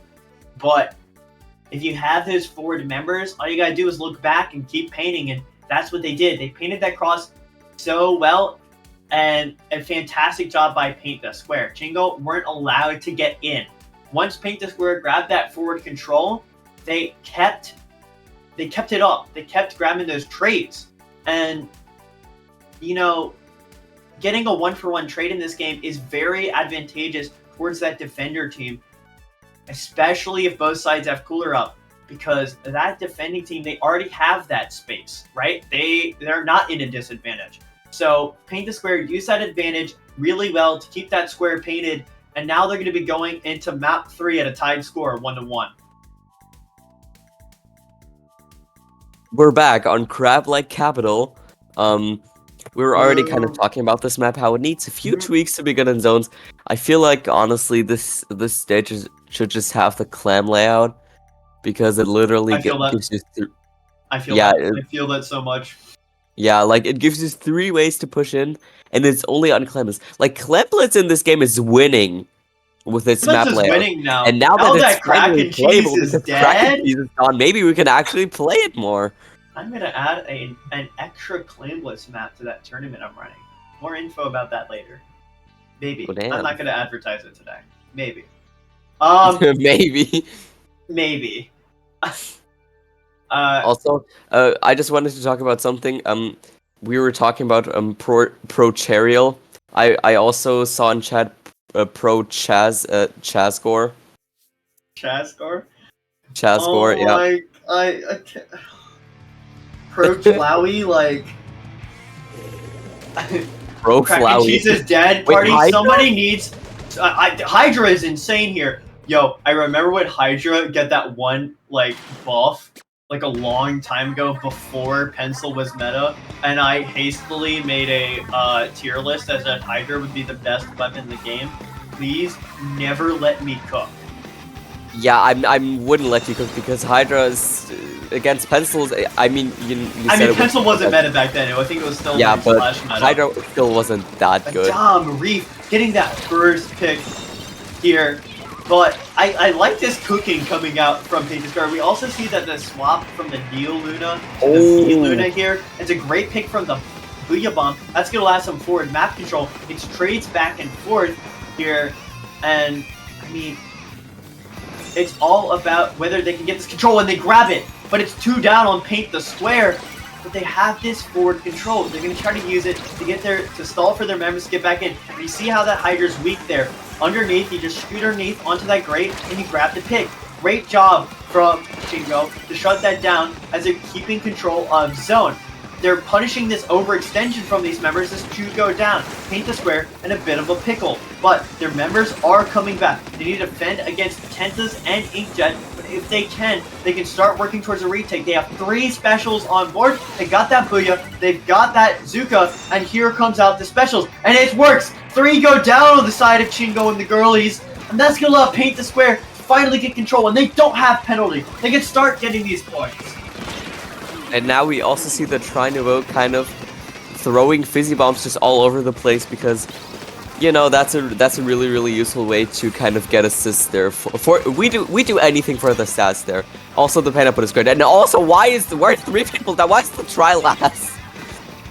But even though the try is last, Paint the Square take that lead. There's not a lot of penalty on the side of Chingo and the girlies, so they should be able to take this lead back. But there's enough to allow Paint the Square to have a retake opportunity here. And we saw how strong they are with those specials. Video's gonna come out, and now Zuka's gonna come out, but it gets immediately shut down by the Inkjet. A great job from Chingo there to shut down that retake, and they're gonna start working on raw points now. It's 30 left on the scoreboard, and Paint the Square in a bit of a pickle. But now they have one last opportunity. Try goes down there, but they do have specials on board. It is that pencil down, that's that cooler out. Zipcaster comes out. That's that switch coming in, and it grabs one. Paint the Square will paint the rectangle very well right there. And now they're going to push forward. 2 go down to the side of Chingo and the girlies. And now, Paint the Square, they're going to be working down that penalty. We should see this raw point come in. But they need to get some forward control. That Hydra has range and should be advantageous here. Don't know if it's got more range than the Pencil. I'll have to look at that later. But it should be able to get this forward control, support their team. That's what it's doing right now. We see that Booyah come out and displaces these enemies into bad position, but none are going down. But as soon as I say that, Splatter Shot goes down, but it's a trade back. 25 points remaining against Inkjet. Gets a nasty shot right there onto acing, but it's 17 points left. They're keeping this. They're bringing this going down, and they will keep getting these points. It's chaotic, but it's a wipeout out of the middle of nowhere coming out from Chingo and the girlies. What the hell just happened there? I mean, it was literally... It looked like Paint the Square basically had just won and painted the rectangle, as you said. But then there was just an all-out wipeout out of freaking nowhere, and now Zuka comes out, but the Rapid Deco is being able to push them down. There's 1 minute remaining here, and they almost painted the square on the side of Chinko in the early. So paint the square, did not paint the square.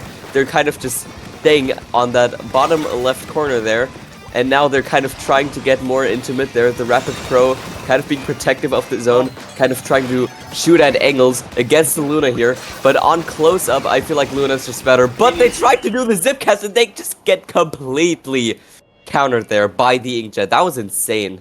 That was a great also, job from Chinko. Hydra has less range than Pencil, I think. Hydra has less range. Thank you for Yeah. clearing that up. I could have sworn Hydra was one of the more like longer range options. I thought maybe, just maybe, it would outrange Pencil, but it makes sense that it wouldn't. Here, real, it's a rectangle, not a square. Yeah, I think Paint the Square needs to change their name. Paint the rectangle. But paint the square is just the best call out ever. Like whenever you're just telling your teammates to paint the damn square, just don't say zone. My favorite call out is he's there. He's that. He's over there. Like, come on. That's literally what I do all of the time. But Chingo and the girlies are going to be able to take map 2, and now we're going to go on to Humpback Pump Track. I'm excited to see what these teams bring. We normally see Rainmaker on this map mode, and zones here. It's an interesting zone. It's a it's in that center of the map on a hill, which means it's a bit tougher to push into. Even though Hump Track is decently flat, it is still it's definitely got that hump, and it's all about that hump here. So yeah, we're gonna have to see which team is gonna be able to fight over that hump and get that advantage. The thing about Humpback zones is I don't know who would pick this because I don't really like it that much. But of course, it's not like Splatoon 2 hell where C-Jet or Vita would just stand on that one ledge and just spam the specials into the mid zone. Or I even think that Bronze Arrow Spray was a thing on this map because it would just spam Booyah the entire time and it would work. Because you know what? We have a Booyah Arrow Spray. Please, no. We could see the Gold Spray come out. I don't think Arrow Spray got buffed as well, I believe. Did it? I don't think so. I think it did. Let me check. Wait, hold on. Let me pull up the patch notes here. No, I'm just high on something. You're high on copium. I'm high on copium. I could have sworn. But maybe it didn't. Wait, hold on. Glitch-O-Matic, Splattershot Pro, Splattershot Nova, H3 Nozzle Nose. Yeah, I'm checking the patch notes right now. It did not get buffed. Yeah, no Arrow Spray there. Thank God. Yeah, I don't think we want that. Honestly, very, very thankful. Nah, it totally did, guys. Pick Arrow Spray. Imagine getting buffed could not be Arrow Spray. But here we go. It was Nova. Oh yeah, Nova got buffed. Yeah, Nova got buffed. It's kind of like the Arrow Spray, but even worse. Also, we have a ballpoint now, and we have the return of the Neo Luna. I mean, we did see a time where ballpoint was that definitive backline choice. Right before Pencil got meta, it was that ballpoint. Inkjet is a great way to retake, and ballpoint has a lot of range. You can see on this map where you kind of need that range if you want to hold on these defensive positions. It's a great choice right here. But to go down on the side and paint the square as Chingo, that paintbrush, is grabbing these picks. But paint the square were able to get some points on the map. But here we go. It's going to be that oh my god, my mind just blanked. So I'm going to move on. Zuka manages to find a pick here. And now Paint the Square looking at getting some control. They managed to get 2 here, but it's a trade back. 2 more go down. I think there's a 3rd one going down. And Chingo, now it's all left to this paintbrush. But the Pencil comes back and grabs 1. That's a 2nd going down. Chingo, an amazing defense coming out there to keep control of zone. That's an insane amount of, how they were coordinating there. And it actually seemed like Paint the Square would be able to paint that crooked square because it's in a weird position. Because the map layout is weird. But we also see the stamp 2 there. Go down. Holy moly. And that's going to be a 3rd one going down. And because Paint the Square weren't able to get much, They're able to get that penalty already down. It's going to be raw points. You need to get some forward control, but when you're going against that Inkjet, you got to be careful. That Inkjet weapon is very powerful, so you need to be careful of this. But Paintbrush goes down. Chingo and the girlies need to back up a little bit, and lead gets swapped. Paint the square, successfully keep that rectangle painted, and now they're going to keep that forward control, but the Luna goes down here. And that's actually allowing Chingo to push in further, but more members go down on the side of Chingo. Paint the square, however, go 2 down there. That's going to allow Chingo to push back in. As Paint the square, they're waiting for those members to get back in, but Inkjet is on board. Their specials on board for Paint the square. This retake could be coming through, but the Inkjet gets a pick. Inkjet gets a pick, and 2 go down on the side of Paint the square. Chingo and the girlies gonna work that penalty down, and now it's those raw points.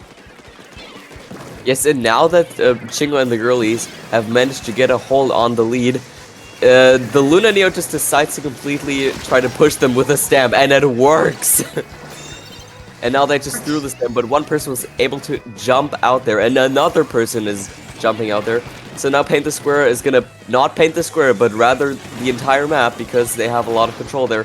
The Zuko comes out, and now the square is just neutralized, and now it's back into control of Paint the Square, who were painting the zone, and now they're painting the map again.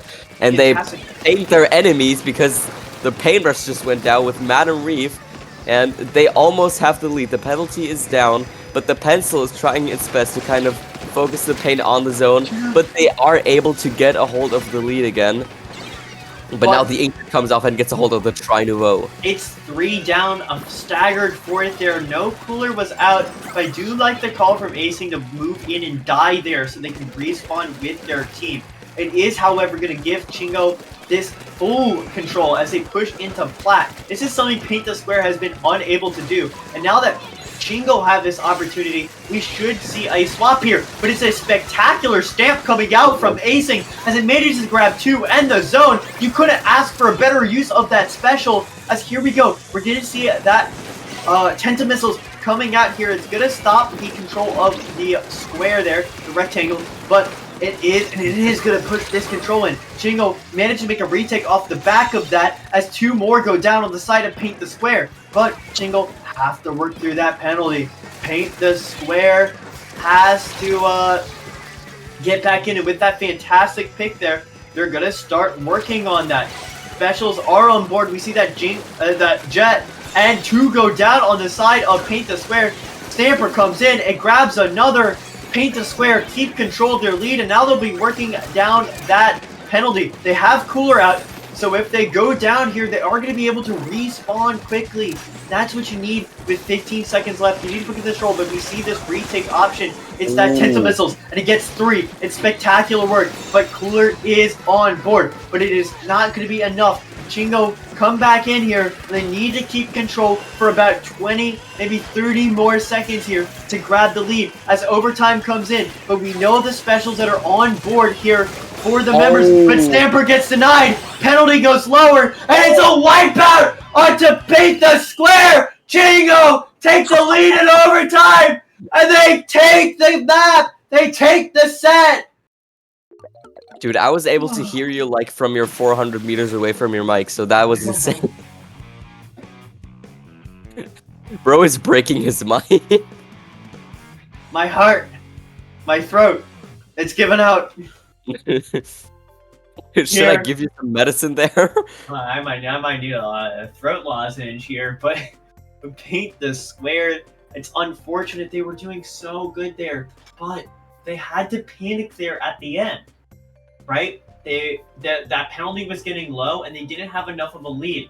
Maybe they should have waited a bit longer, booted, towards those specials, got it more on the board there, because, they had a little bit of time. I think they were too worried about how little of a lead they had. But they had enough to wait and get those specials. I don't think they realized that, and that was the critical mistake there that happened at that end. And Chingo, you could see, punished that very well. When Paint the Square had to panic and get that zone painted, Chingo and the girlies were like, hey, all we need to do is stand in the good positions and get the splats when they panic and push in, and that is exactly what we do. We saw that pick onto Acing, we saw the pick onto the rest of the members, and that's how they got that wipeout there at the end. They utilized the panic there that happens with overtime in order to switch things up, and it's a spectacular job from Chingo. But hey, if you're a fan of Paint the Square and those players, don't worry. They still have a loser's run to go through, and we know how powerful they can be. So, still root for them. Yeah, they definitely ain't done yet. Ain't done that. I need to... Give us a second. Huh? But I just thought that was crazy how the Tri knew exactly what the Luna was about to do at the overtime with like the stamp. And they were just waiting for them to pop it. So that was, I feel like that was like the deciding point there that kind of settled this match. At least from my point of view. I don't know how you really feel about that, but I thought that was crazy. I thought that was crazy indeed. But that will be all from us here on the mics. We will have some spectacular commentators here for you later. We're going to have Ace and Pat. But where can we find you?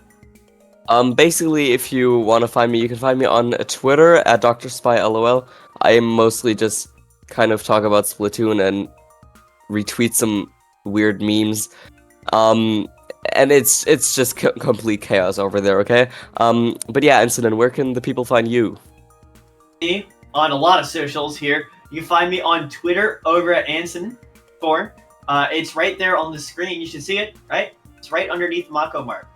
Don't follow me. I post absolutely delirious crap over there.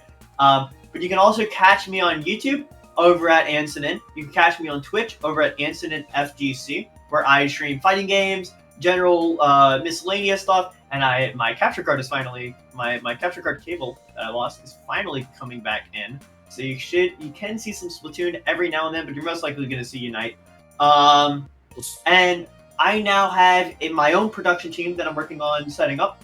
And we're going to be hosting a tournament in June over at Macaron Productions. I'm working on a trailer, so you can come see. I hope we can get some players in. And come, follow me on Twitter for more info about that tournament, all right? I was doing some advertisement. I gotta do the advertisements. I want people to join this. I'm putting money into this tournament, all right? Okay, so thank you all for having us. We're going to be taking a break. You're going to see some amazing matches from on here forth at Ace, amazing commentators. So hopefully you'll get to enjoy their soothing voices right after this break.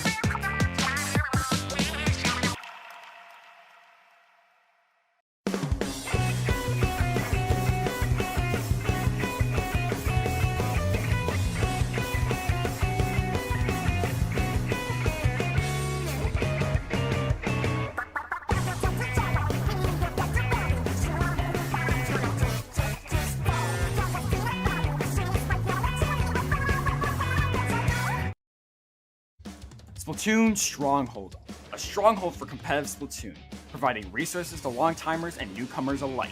If you're new to the competitive scene or still figuring out how to join, we have a getting started guide and plenty of other resources to help you in your journey.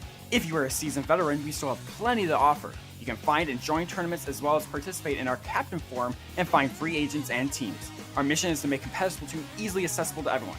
So what are you waiting for? Join the Splatoon Stronghold today!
and welcome back to Triton-Cup 76. I am Pat here with Asect, and we are now ready for winners semifinals.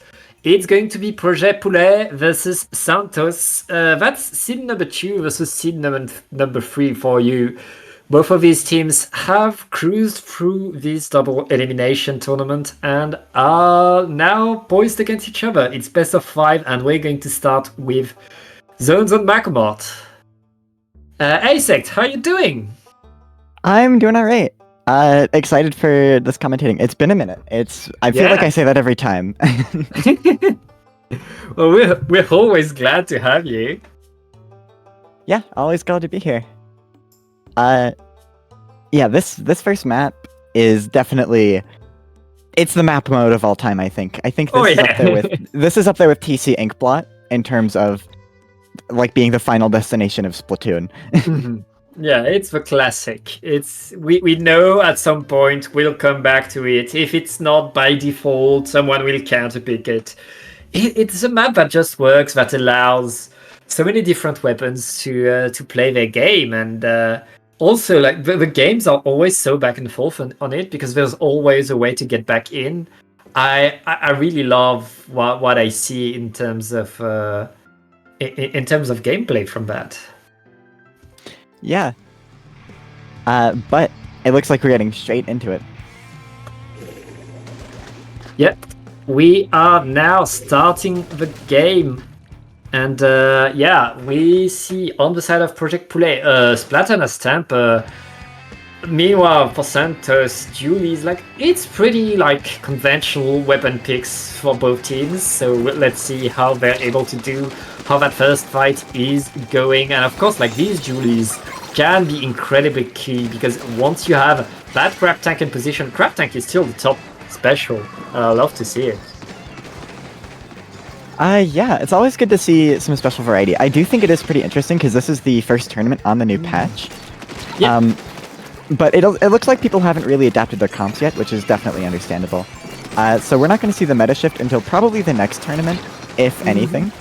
Though it is still worth noting that that pencil and shot are going to be getting their Zukas and coolers a little bit more slowly, which is going to slow down that comp just a bit.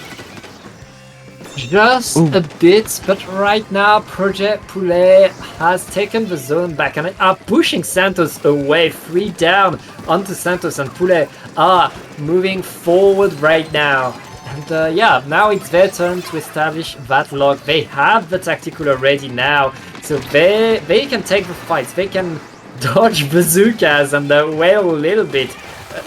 Santos has no way in right now, and they have 2 players down again. This is such control by Project Poulet.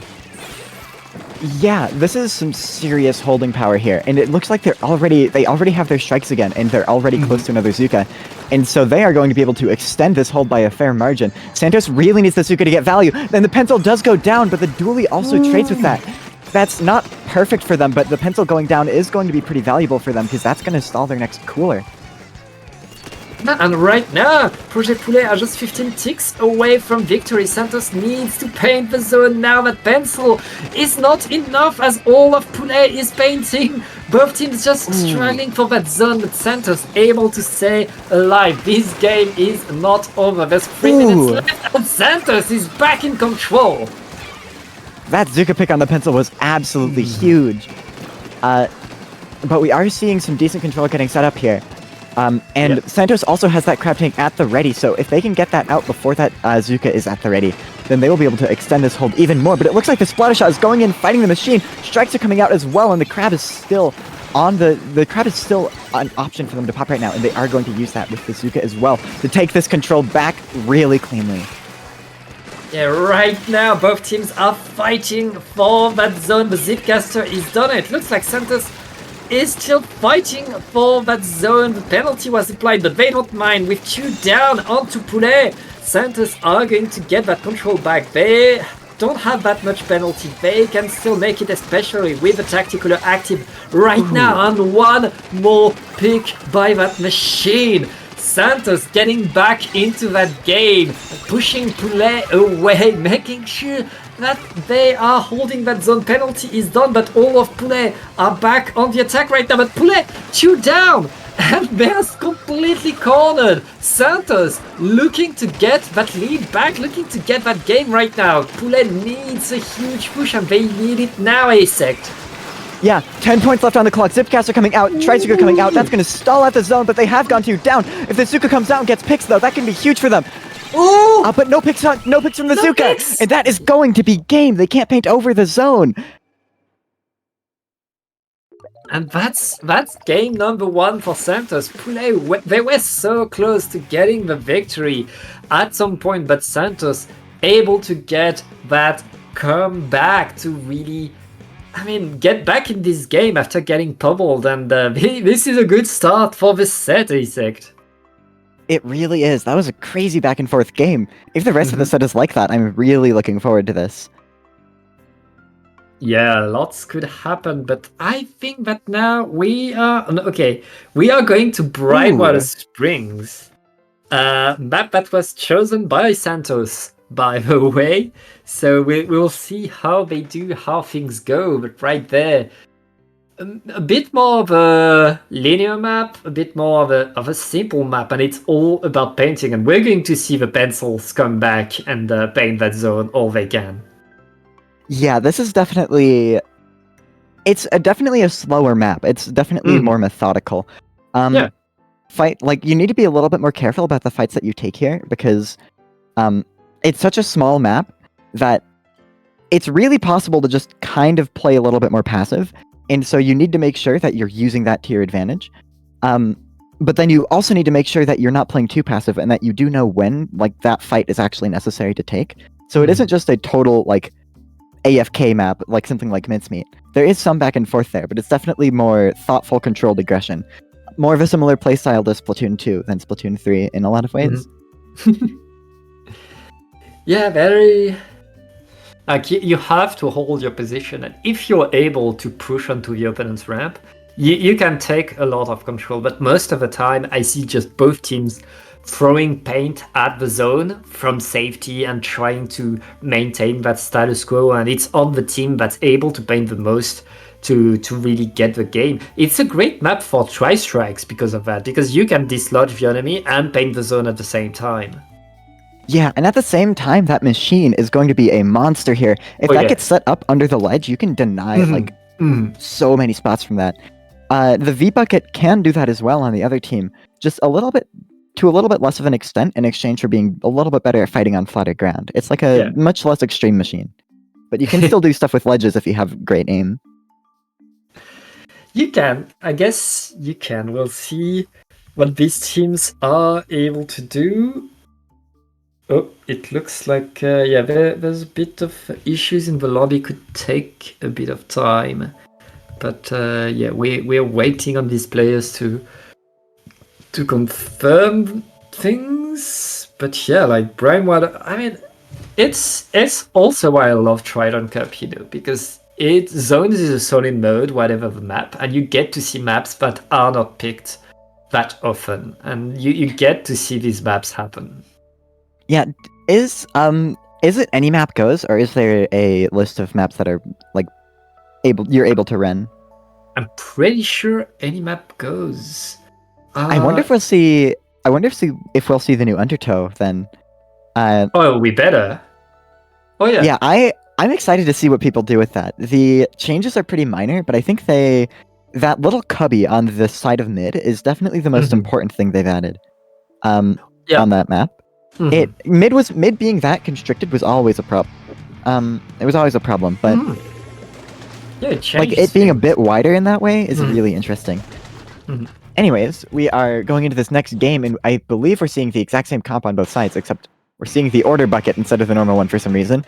But we're seeing Project Pulley is going for a double drop on the left flank here. You can see that on the map, and they're actually kind of poking them like crazy here. Yeah, it seems like both teams have gone for some pretty crazy flanks. Yeah, lots of attack, lots of aggro, and right now Santos has that control over the zone. And the answer that Project Pulley instantly We are back onto the zone. Both teams just fighting for it. And look at that. 2 of these players from Poulet getting in. And ooh, it's working so well. Right now, Santos are back into spawn. The jumps are being camped. Project Poulet just bought themselves a lot of points right there. It's going to be very tough for Santos to get back in this. Yeah, both of these teams are playing very fast, very fluid, which is definitely an interesting thing to see. But it looks like that's kind of backfired on them because they've just gone 3 down and the pencil is the only one left alive. And as you can see, Santos has complete control of mid because of how small this map is. And that Zuka coming out is going to potentially get a huge pick here. That pencil going down is really bad for Project Poulet because they needed that cooler for their push to be safe. And so now they either have the dilemma of do they wait for the cooler or do they go in now? And it looks like they're deciding to go in now with that Zipcaster getting a pick on the Zuka, causing a lot of chaos and letting their team get back in. But this Crab Tank coming back with the retaliation is going to completely shut that down. It's trades left and right and the zones is neutral, but it looks like, oh, Project Poulet is painting it against Santos. They have that player just sharking right there, but sharking is not enough. All of Poulet is in position. And look at that, it's just crossing the zone and going on the attack. Is not up, but oh, very nice section. That's 1. That was almost 2 for Santos. But right now, Poulet back in control of this zone. 2 players down. Again, these teams are still fighting, but Poulet a bit more ahead in terms of zone control. Oh, these suction bomb plays are absolutely like Giga Brain here. So many hard reads with the suction bombs coming out here. But we do see Project Poulet is running, they're running close to that Zuka. And with the points getting almost to a lead flip, this is extra high stakes here. Somehow the Slosher got completely behind them though, completely going for a pincer maneuver. And that's going to lead to a massive stagger on Santos.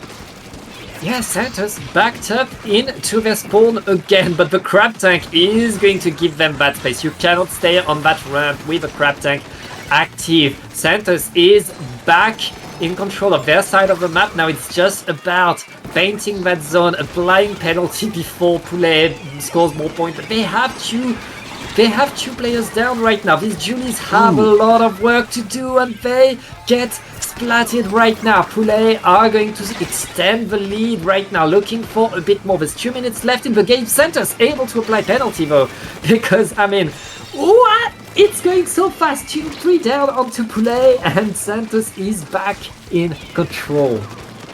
With how these teams are playing, you'd think we're on a completely different map mode. This game is very back and forth, very fast and fluid. This Crab Tank coming out is going to be pretty big for them, but the Zuka coming out in retaliation. The Sword potentially getting a pick here.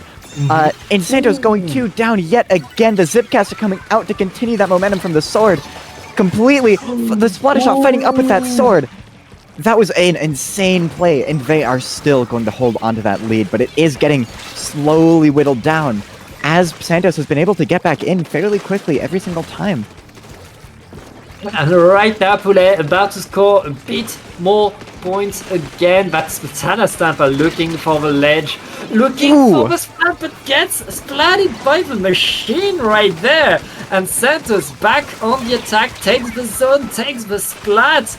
We're still getting trade after trade, but this time the zone is blue. And Project Poulet are they're being chased down one by one. The Zipcaster's not going to save you in time. And Santos in control, no penalty. They only need to paint the zone a bit longer. And they could get that lead with 30 seconds left. The lead here could spell victory for Santos. And they only need to take it, but Poulet able to cap, able to apply penalty. And now they are pushing again. And these structures coming out is going to make this push have an insane amount of momentum behind it, getting an extra pick as well. The bucket setting up under the ledge in your spawn, that is not where you want that person to be. And they're continuing to just completely pummel Santos into the ground, just in their spawn. Complete lockout. I think this is it. I think this is curtains. They can't come back from this. Yeah, and that's going to be game 2, going to Project Poulet. We are now 1-1 in these semifinals. These 2 teams are pretty evenly matched, Asect.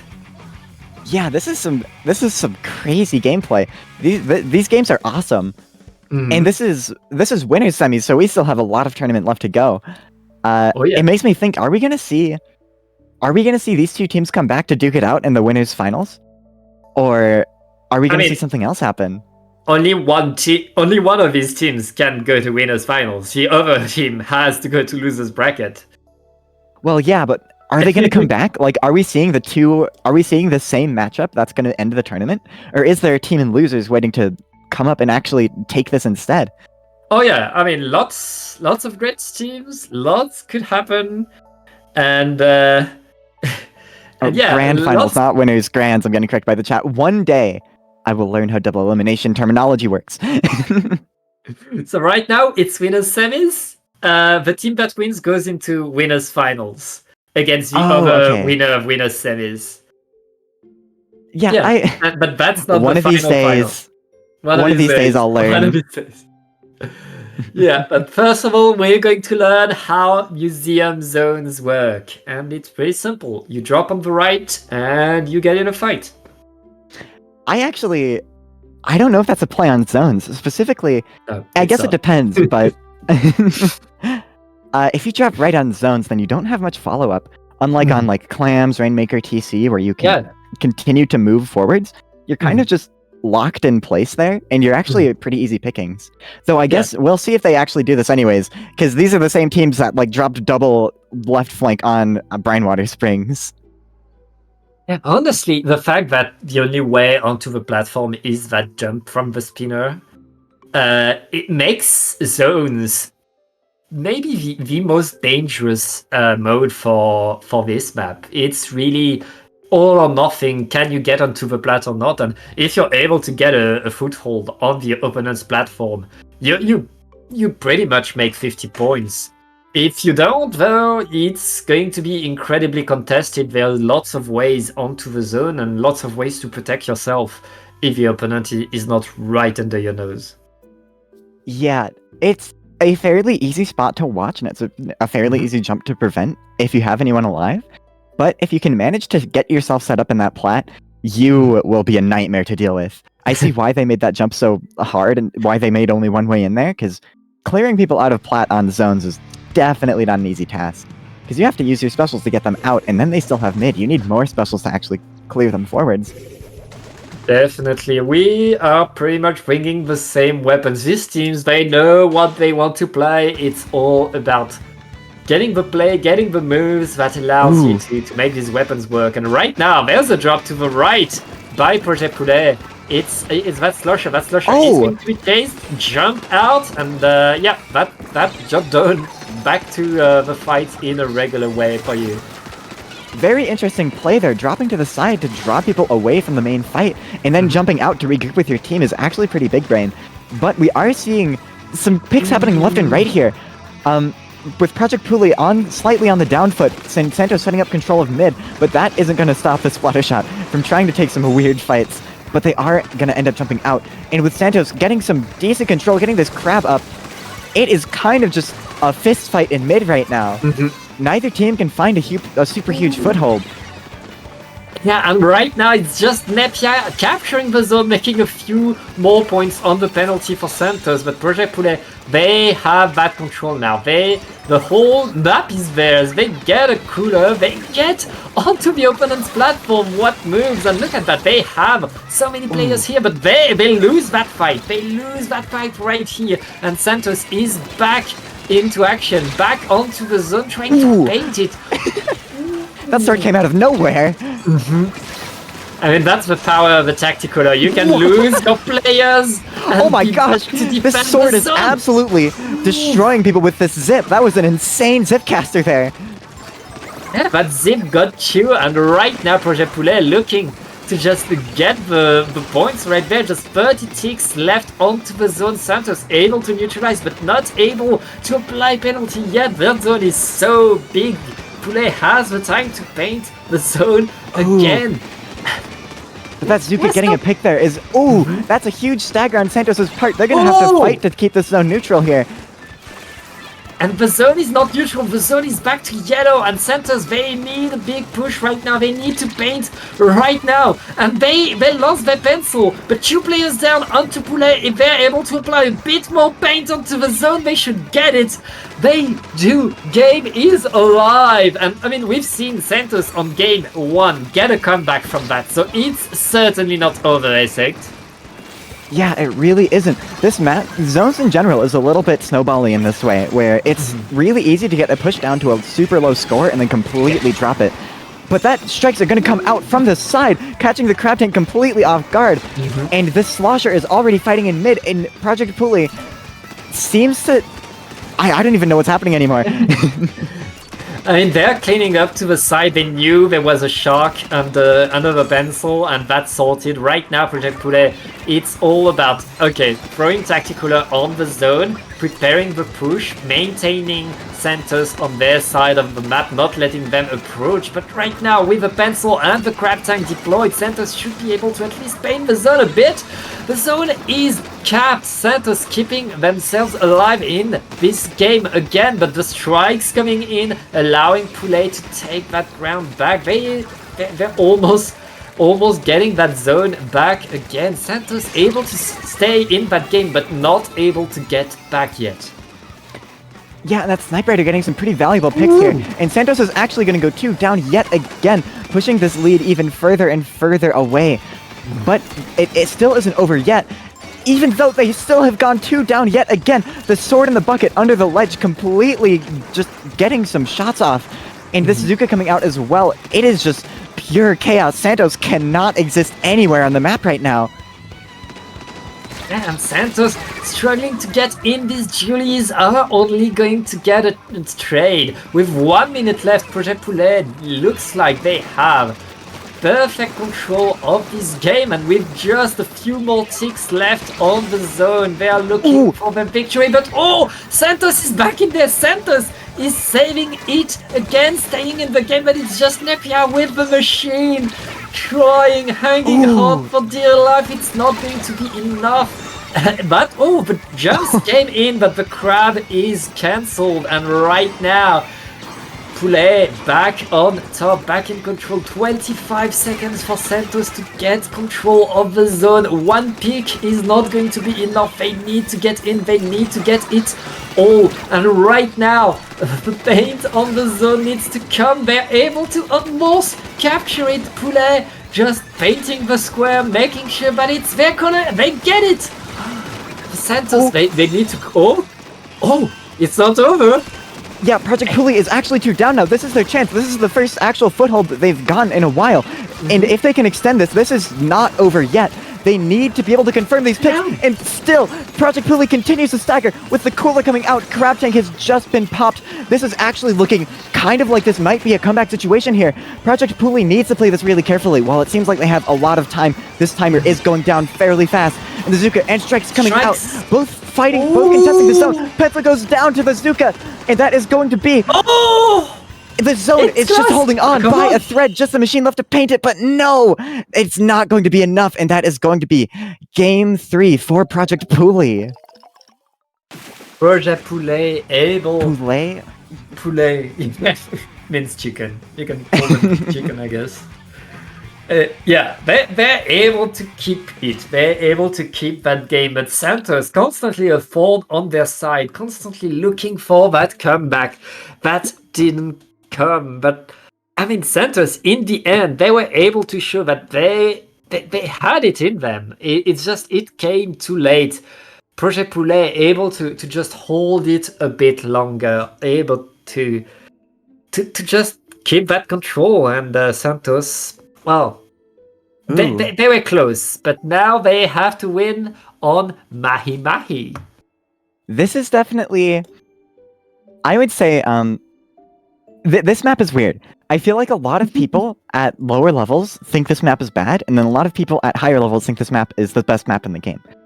In terms of zones, specifically for zones. Other maps, nah. But I think it's a really interesting dichotomy, because I think it really shows the different, the game fundamentally works differently at this level, where you're not going to get pushed back into your spawn as much at this level, because people are going to be a lot more vigilant, about A, not pushing up too greedily, and B, being able to hold that space really well and not going down because of it. If you can get into your opponent's spawn, then that is a very dominant lockout. Yeah. But at higher levels, that will almost never happen. While at lower levels, that's pretty common because teams are less disciplined about their defense, and so their defense drops for just a bit longer, making the map feel a little bit smaller. And I think the opposite really applies at this higher level of play. Yeah, and I think for great players like the ones that we have on our screen today, it's that wide area, that wide flat ground on the middle of the map. You know you're going to have team fights, and there aren't that many maps that enable team fights the way Mahi Mahi does. It's not just yes, you have so many ways to re-enter the map, which also helps with that.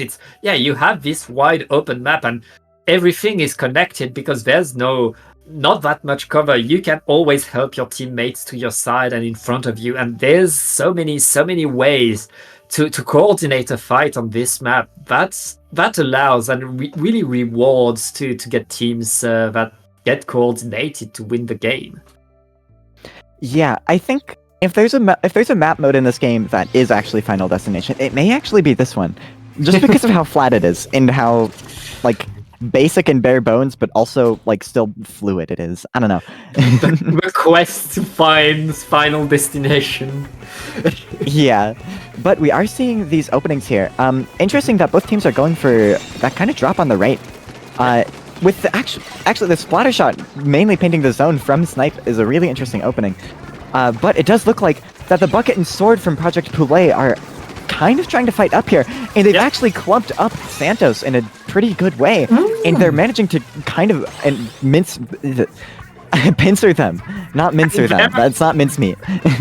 And look at Game Chan right into the spawn with that bucket being a menace. The water hasn't dropped yet, and Project Poulet is just up there looking to cause as much pain to Santos as they can. But thanks to the whale, thanks to so many specials and attacks, Santos is back onto the zone, back onto attack, and now the water has dropped. Now there's lots of rooms to fight. Yeah. And we're seeing this 52 gal taking full advantage of that, playing around this cover that's just appeared. And using that wall to kind of just try and hold that space forward. But at the meantime, the bucket's actually going for a flank, but ends up finding themselves in a 3v1, not where you want to be.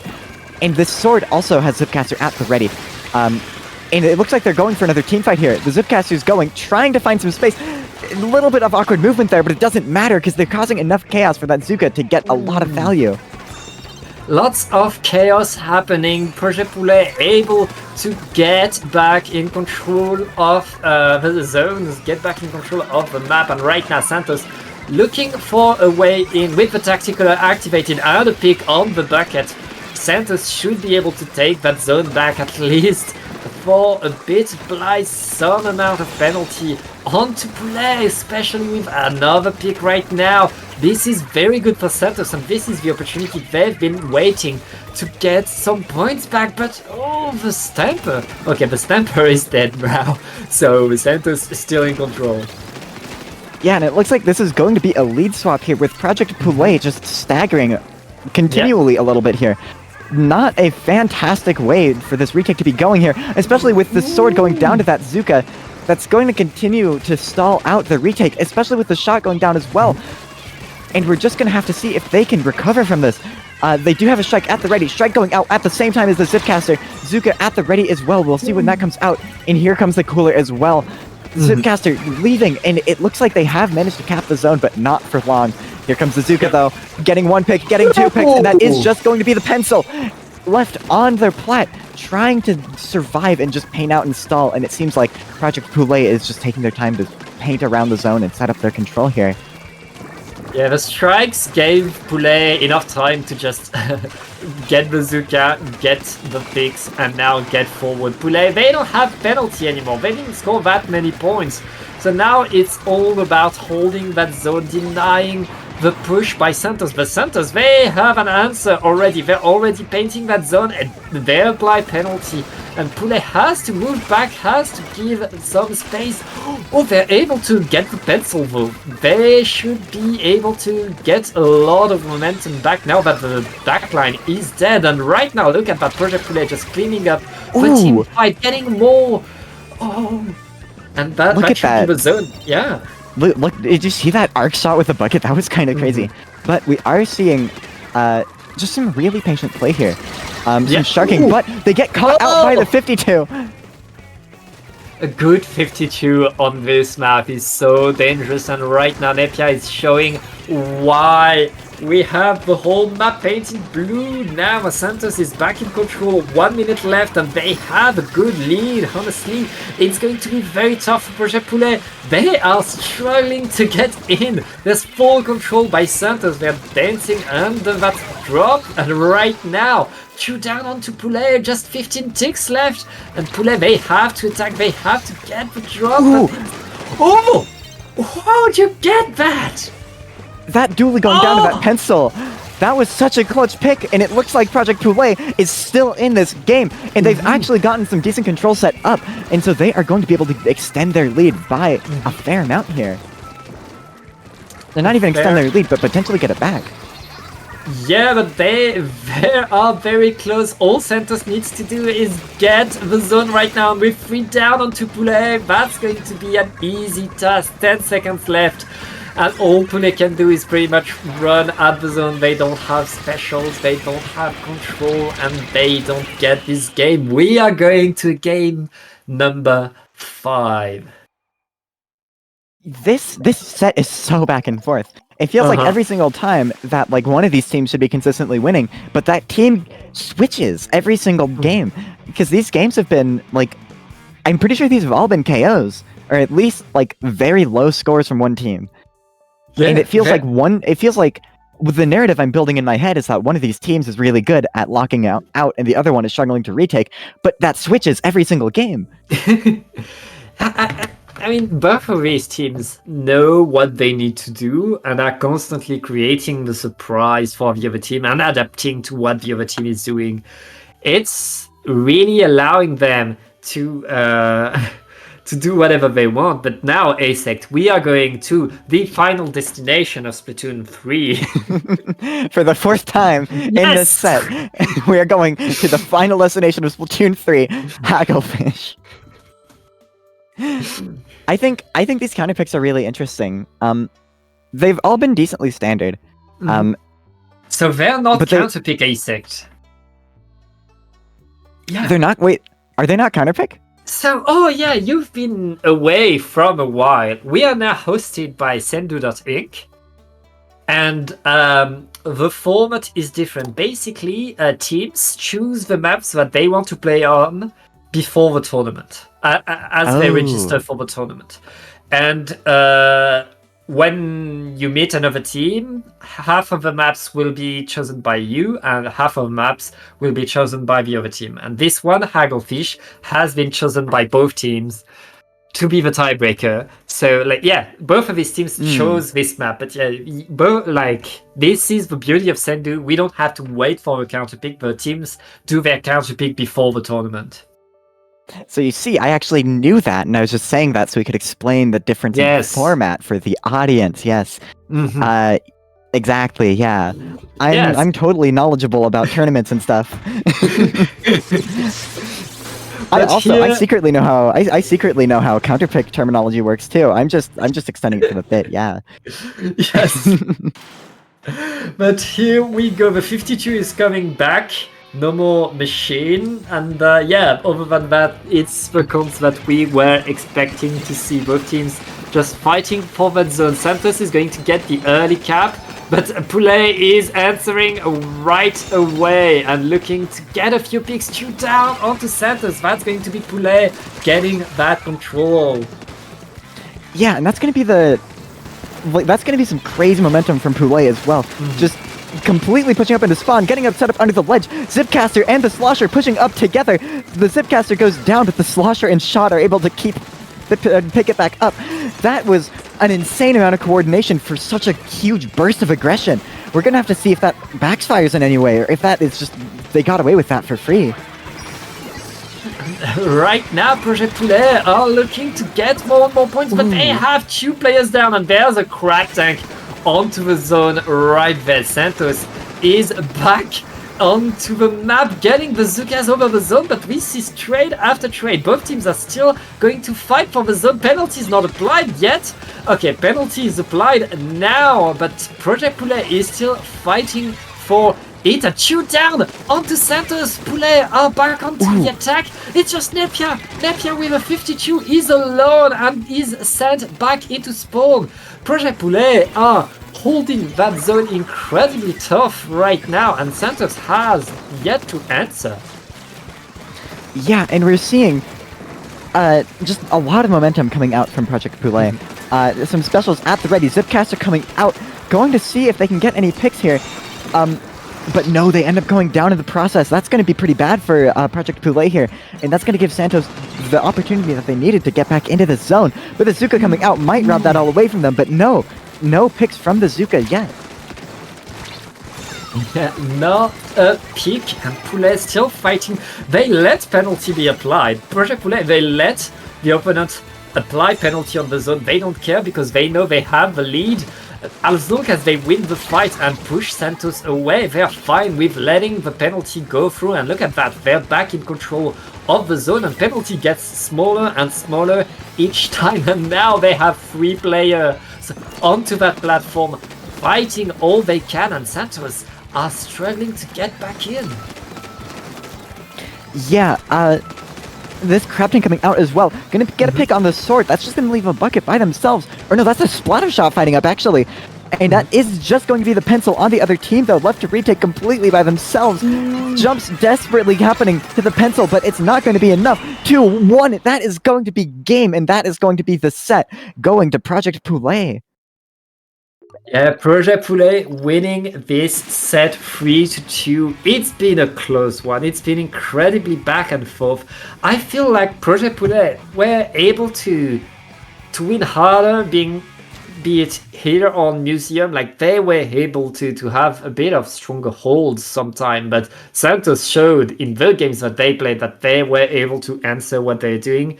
Yeah, both of these teams, incredible teams, and yeah, it's been a delight, but that means Project Poulet is going to advance to winners finals. Meanwhile, Santos is going to the losers bracket. Yes, indeed, and I do believe that also means we're going on a short break, right? Yes, it does. We are going on a short break as we prepare winners finals for you. Yep, so don't go anywhere because we are going to be right back.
Hello and welcome back to Triton-Cup 76. I'm Asec, joined here by Pat, and we are headed into this next set. I would say which bracket we're in, but I don't know. I still don't know double elimination terminology. We're still in winners bracket. This is the final of the winners bracket. Yes. Okay. Yeah. So both of these teams are the two remaining teams that have won all of their games. I mean, all of their sets tonight. It's Projet Poulet. We saw them get qualified, and we saw Chingo and the girlies earlier in quarters make their way here. And in the other semis, they beat Project Rat, so they're used to beating projects. We'll see how they're able to do. But yeah, this is not their first animal project they're going against. Yeah, it makes you wonder. Are these people going Team Chick for Splatfest? I mean, they better. I mean, I feel like if they don't, like, it's false advertising. Ooh, with a paintbrush? We're seeing a paintbrush?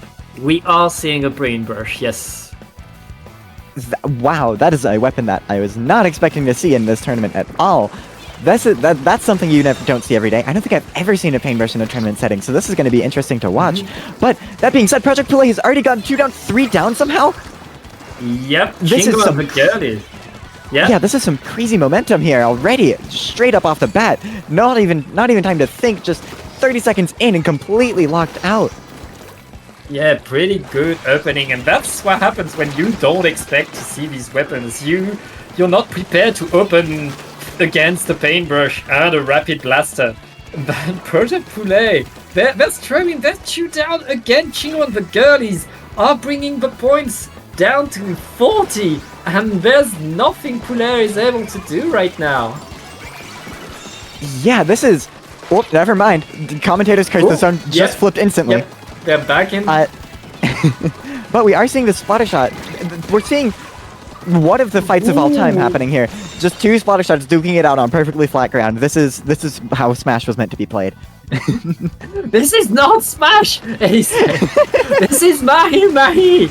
And right now, Projet Poulet are looking to make their points back, but Chingo and girlies are getting back onto the attack, getting splat after splat, trying to make their way to the zone, and able to at least apply that penalty with 2 down onto Poulet. Chingo are able to just delay things, but 2 down, 3 down. And again, Poulet, they're fine having penalty applied to them as long as they keep that control. They keep the zone and they don't have that much penalty now. It's all a game of making sure Chingo cannot set themselves up into the middle of the map.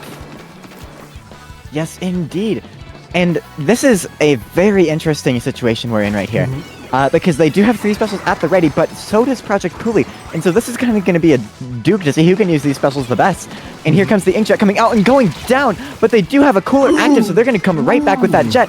But this looks like it is going to be a lead flip. But is it going to be a KO, or are the girlies going to be able to come back in from this? That is going to be one going down from a torpedo. Inkjet coming out once again. Zuka also at the ready coming out. 13 points left on the clock, but that is going to be the zone flipping. The zone is flipping. Chingo are keeping themselves alive in that game, and we've seen so much back and forth between these two teams. A lot could happen. They have a good hold on right now. Poulet, they only had their pencil left on the map. Everybody else had to respawn, and right now Poulet are in need of a big push because there's not that much penalty left for Chingo and girlies.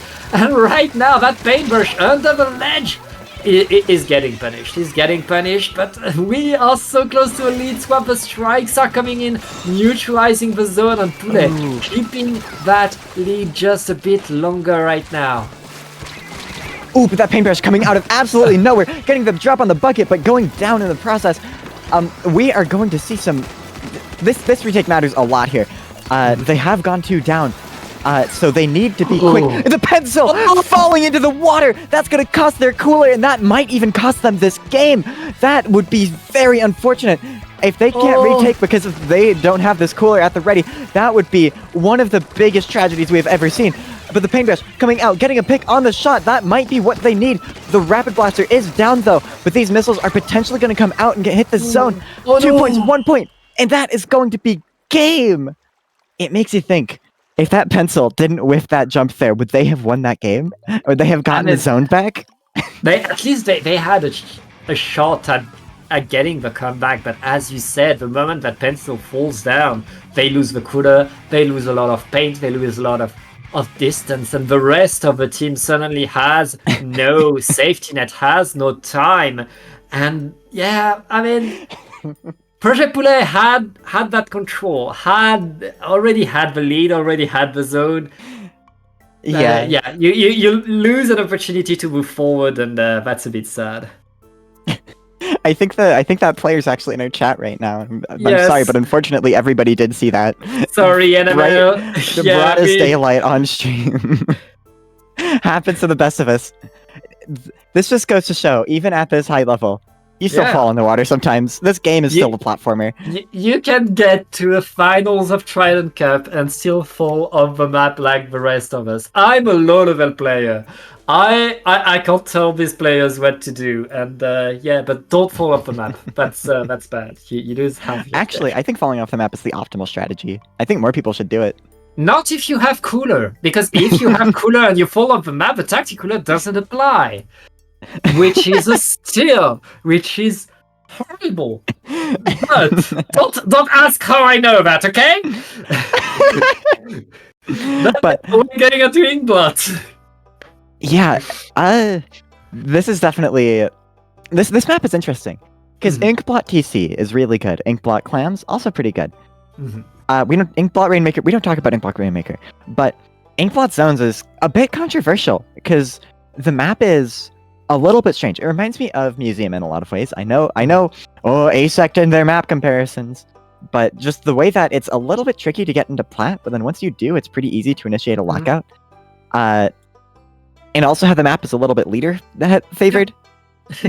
I feel like, there's a bit of contention because that top mid of the map is so powerful into zones. You just have that much control over the map when you have a pencil or an E-liter in position there. But that's the case for both teams. And there are Zukas on both teams. We have missiles on the sides of Chingo and the girlies.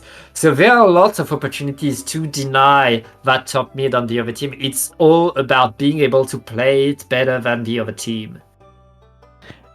Yeah, I mean, at the end of the day, the better team wins. Pretty much regardless of meta and stuff, like that can skew it a little bit, but just play better and you'll win, pretty much.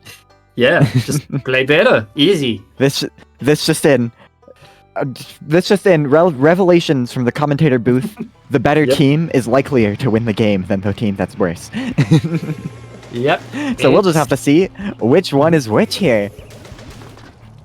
But here we go. We see the same weapons coming back from either team, I believe. And that's all going to be decided. Again, as you said, being able to get onto the opponent's platform is great. And right now, Project Poulet are not wasting any time. They are going for that earning combo. Meanwhile, Chingo and the girlies, they have their paintbrush in position, but that paintbrush is surrounded now and has to run. He's trying to get that pencil. What a flag by Madame Reeve. And they're still back there. Yeah, they're back. If Poulet isn't careful, this paintbrush may just come and bite them in the back. But we are seeing they do have missiles at the ready, and they do have Zuka and Jet as well. And the missile's almost getting the pick on that shot. The Jet finishing them off, and that is going to be Project Poulet. 2 down, 3 down, just the sword. Yeah, and that's going to be a pretty big stagger. Yeah, they are in full control of that map right now, really denying Poulet from even getting onto their platform. But Project Poulet, very regrouped. They have Tacticular, they're waiting for a way in. They have 2 of the specials at the ready. The Zipcaster is deployed, he's going to get in, try to harass the backliner, but that paintbrush is everywhere, Asect, and constantly punishing and doing whatever Poulet doesn't want them to do. But right now, Project Poulet able to get on the zone, not able to apply penalty yet, and they have 2 players down, Chingo and the girlies are controlling this game and right now putting so much pressure onto Poulet. Yeah, and this is some pretty solid control. And the pencil getting a pick on that shot. That's not gonna leave their Zuka there, and that pick is at about the worst time you could possibly go down, right as your team is pushing. But that being said, they still do manage to recover from it. Though the girlies do have their specials at the ready still because of that cooler. Missiles coming out. Zuka potentially gonna come out here, but we'll see. They're fighting with the missiles actually, and the slosher is going to go down. And that is gonna be the girlies 3 down here. Yeah, that slosher went down, but not before taking one and just weakening everybody on the other team. Right now, Project Poulet are in control of that platform. It's their turn to initiate such a huge lockdown with a Zuka to the pencil's face. That is going to slow everything down for Chingo. And Chingo are trying to get in, but get punished still. 23 ticks left for Poulet, and Chingo has no way in right now. What a comeback by Poulet. They went behind for the whole game, but now they have lead. And there's no way for the girlies to get back. It's a 2-0. Yeah, that is... Both of these games have been very close, but I feel like this is... If any set is reverse sweep material, it's this set right here. Oh, yeah. I mean, that's a very, very close 2-0 by Project Poulet. Chingo and the girlies are forcing them to give everything they have. And I think that's one of the perks of having one of these weird comps that people don't expect, that people haven't practiced, is that they don't know what you're about to do. They don't know how you play on this map. They don't know how to open. And Chingo and the girlies, Project Poulet, they have to wait to understand, okay, what is that paintbrush doing on this map? Where is that paintbrush going? And how do we beat it? And every time Project Poulet is able to adapt to that, but Chingo and the girlies forcing them to give it their all. And now we're going to Museum. Yeah, this is definitely... They're getting a bit of deja vu with these sets here. We'll have to see how this plays. I'm not sure how a paintbrush is going to work here. I'd imagine it'd be a pretty big menace if it managed to get set up under that ledge, though. Really, on any of the ledge, because this map, like, all of Plat is just one big ledge, and that is home sweet home for a weapon like paintbrush. That can just get crazy big AoE shots over ledges at, like, a pretty large range. It's almost like a tri-slosher in a lot of ways. It's a lot, yes, but let's see how it goes. Poulet not changing anything, and Chingo and the girl is not changing either. I mean, they have the plan, they know their weapons, and it's all about how you use these weapons to get the we're seeing a double flank. Yeah, Project Poulet are getting in and trying to harass the girlies from the side, and but they are unfazed, and right now the girlies are going to get control of the zone, and they are... Oh! What? 3 down! 3 down onto the girlies! Project Poulet is in control of the zone, and they're already jumping onto that platform looking for a fight, and getting one again! That is such a fast retake there! Like, that happened in the blink of an eye. That was about 10 seconds from being mid in neutral to being up in their walls. And we're seeing the sword continuing to... Look at that position. Look at that poke on the pencil. Completely shutting down, like, every single conceivable position they could be in. Here comes the Sipcaster.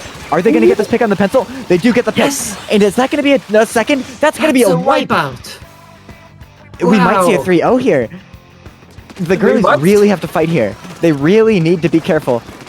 Because there's only 30 points left. This retake, if this goes down, if they wipe again, then this is not going to be good for them. But that being said, they have the zone in neutral, and they just have to paint over it. But are they going to be able to? The pencil is in, like, a crazy side area. The splatter shot getting 1, potentially getting 2 here.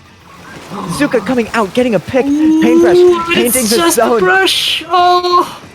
And that zone stays yellow. No penalty was applied. Poulet are just dancing. Oh, they're going for the drip pick. They're going for the drip pick. Doing the drip pick, but okay, come on. There's people coming back right now. Will they be able to get drip pick? Oh, come on. Ooh, Chingo and the girlies. No, not enough. I can't believe we just saw the drip pick on stream. That almost backfired so hard.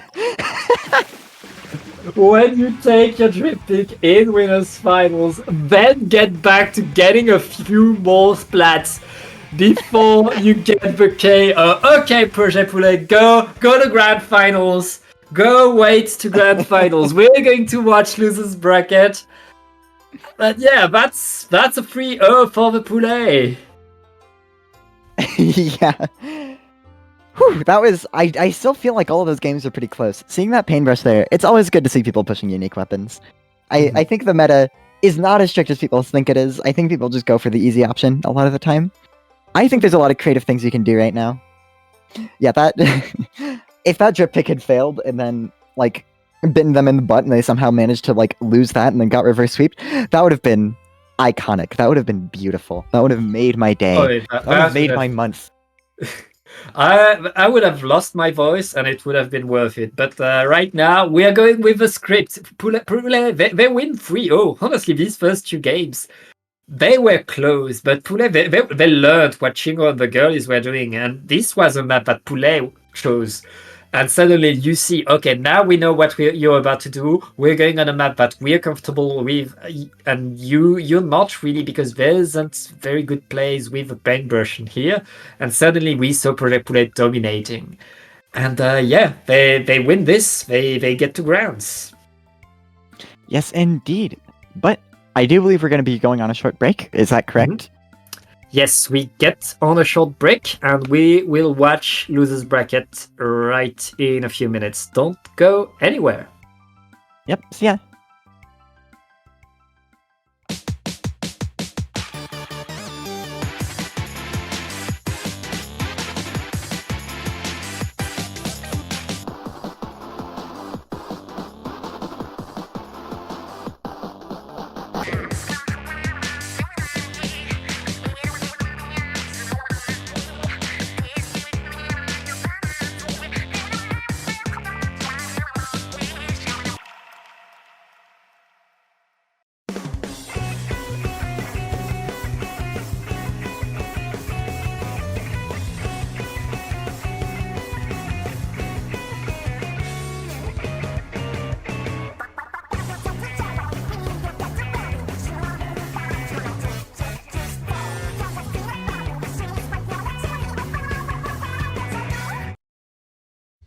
Splatoon Stronghold, a stronghold for competitive Splatoon, providing resources to long-timers and newcomers alike.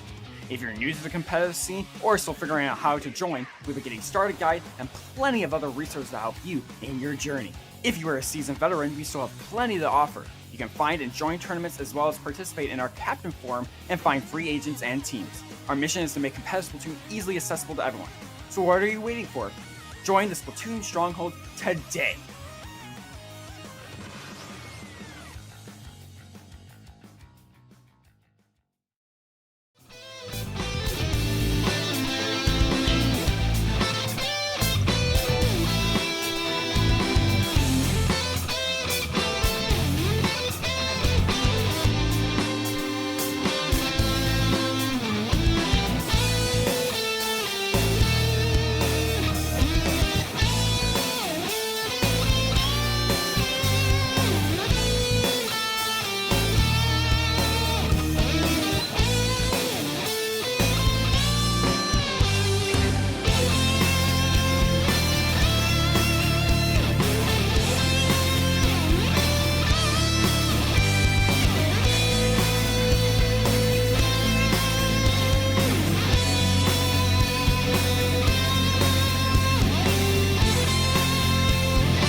And welcome back. We are now in losers semifinals. We are back into best of 3 territory, and it's AEA versus Santos. I am Pat again with Asect, ready to watch some more Splatoon action, and we are back to Inkblot, Asect. Yeah, this is still seeing some deja vu here. But yeah, I'm really interested to see, because we already saw Santos, and they had a crazy performance against the team that's currently set to go to grand finals. And they went to game 5 with that team. So I'm really interested to see if another team will be able to sweep that from them. And then they go up against Project Poulet and to potentially beat them. It's an interesting situation. We have lots of great teams, and both of these teams, AEA and Santos, have been taking names in this tournament. Like, there's been a lot coming in, and yes, Santos have competed with the tops of that bracket. AEA, I think they were put in losers bracket a bit earlier, but they've beaten a lot of great teams to get onto here. But the game is starting, and let's see how this goes. Right there. Ooh. Is that a carbon?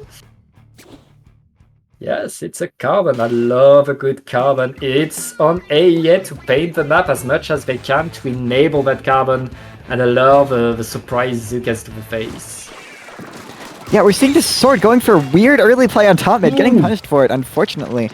Trying to vie to see if they can catch anyone off guard, but they ended up being the one getting caught off guard. And AEA has gone 2 down because of that. They're already staggering, but this cooler has gone out. So they will come back fairly soon, I do believe. Yeah, but right now Santos have that control, have so much, still keeping AEA at bay. But right now with 2 down onto Santos AEA, they're going to have an opportunity to get forward, paint that zone, apply penalty, and get some control for themselves. Look at that, they are onto mid, they're trying to set that pencil in position. And with the tacticaler now, they should be able to push and get a bit more. But right now, ooh, that pick is pretty good. But yeah, you lost a lot of players in doing that. And right now, Santos are back into the fight, looking to get the zone back. But AEA able to snatch the lead in the meantime. Ooh, yeah. This Carbon fighting like crazy here. So this Carbon is still in the zone, and the enemy team doesn't even know about it. There's a pick from the Carbon. This is what you get for not painting up well. And it's kind of ironic, given that you have double shot and pencil and a dually. Your paint should be pretty darn good. Yeah, but we're gonna have to see if they can even retake here. Only 13 points left on the clock, but they already have things set up. This Carbon getting a very key pick going down, though. And this looks like it's going to be the zone potentially neutralized, but no! They don't quite manage to neutralize the zone there. Yeah, AEA able to create the surprise, and with that Carbon getting pick after pick after pick. I mean, they get that game number 1, and honestly, the second they had the control, the second they were in position, sharking in the paint, they didn't let go of the zone. Yeah, that was pretty crazy. I would be sweating a little bit if I was Santos right now. Because that was an extremely dominant first game. And now we're going on to game 2, and this is best of 3. They can't lose another one like that. And this is Mako Mart, which is honestly a pretty good Carbon map. Yeah, I was about to say, like, hey, they must be pretty happy with that pick. Like, yes, give us the map with all the ledges, all the ways to flank, or Carbon is going to have a field day. Santos, they need to switch things up. They need to be able to, as you said, use their weapons to paint around, punish, because they can't let AEA get ground. They can't let AEA have that paint and have these shocking opportunities, because if they do, it's going to be a redo of that previous game. Yeah, that was... I'm still honestly in shock. That game felt like it lasted about 20 seconds. It feels like that. Once one team is in control and keeps that control by staggering the other team, but the zone is just ticking so fast, and it's pretty tough not to panic when you're playing with that. But on a map like Macomart, you respawn so fast, you respawn so close to the zone, but I don't think it's going to be a problem. I feel like Santos will be able to apply some paint on the zone, but it's about applying paint around the zone and making sure that you know where AEA is coming from. Yeah, but I do think, even though you do have pretty good access to the zone off of your spawn, that's also completely made of ledges for the carbon to sit under, so you cannot feel safe there. Oh yeah. That, like, the carbon can literally just go under the ledges at, like, the width of basically the entire map. Wait. That's not a carbon? That's not a carbon? That's a crack-on roller. Okay. Hello? I guess we want beacons and Kraken for this map. That's AEA creating the surprise that I don't think Santos expected that, but right now, here we go, and AEA is trying to get in. That roller is not going to find anything in the opening, but AEA is still getting the zone and still getting a few good picks right there, trying to get more, but not enough to deploy the crab tank. Both teams are gonna keep fighting for that zone right now, and we still that roller is that roller gets punished. I want to know the reasoning for a crack-on roller, because if they were switching to the vanilla roller, why not play the one that just got its buffed bubble? Like, that kit is really good, and then crack-on roller has a lot of problems, and Kraken just got nerfed in some way as well. So, like, I almost think it was a dare or something. That's what it feels like. I'm just so confused. Hey, if a player's good with it, let them play it. It can That is fair. work. And right now, Santos, they have the lead, they have good points, and AEA are struggling right in their spawn just to stay in the game. Santos are holding the zone pretty strong, and AEA, they have no way in. Just 30 ticks left for Santos to hold the zone, and AEA is nowhere near to paint. Oh, but here comes the crack-on roller, using that Kraken, potentially trying to distract the zone here. But, like... it doesn't paint! Kraken doesn't paint! And that's not enough! A Kraken on the zone doesn't work! It doesn't paint! And that's game 2 going to Santos. Santos, I mean, like, I feel like... I don't want to diss on weapons, but I feel like AEA brought the wrong tools for the job. Yeah, like, I'm just like, I just want to know what the reasoning behind that was, because that's such a strange decision. Because, like, a V-Roller or a Carbon are absolutely insane on that map, but the Kraken on zones? It's a mystery to me, but... like, Bubble is also great on zones. And and Beacon on that map? I'm just confused. I'm befuddled, but I guess that's in the past. We're gonna have to see what happens this next game. Asect, sometimes there's this weapon that you love and you want to make it work, and you're That is up fair. 1-0 in the set, and you're trying it. You're trying to make it work, but I don't think it's working, and I don't think we're going to see the Kraken roller come back for Mahi results, because definitely not. This map is really flat. A roller is going to have a bit of a hard time getting in on this map, so I'm curious to see what they run. If they still run the roller, maybe. I feel like AEA needs to go back to what they were doing on Inkblot. It was working, and there are good plays for Carbon on here, especially because, I mean, Zuka. But even that, like, with the way AEA was able to paint, with the amount of paint they were putting on the ground, you can enable a Carbon or any roller, honestly, but it's just about doing it. And Santos, this time, they were ready, they were waiting for it, and they knew how to punish it. Yeah, it felt like the roller just couldn't get in on that map. So they were playing much better around it. But that game also felt like it feels like we've just skipped the first 2 games, and now we're on a best of 1.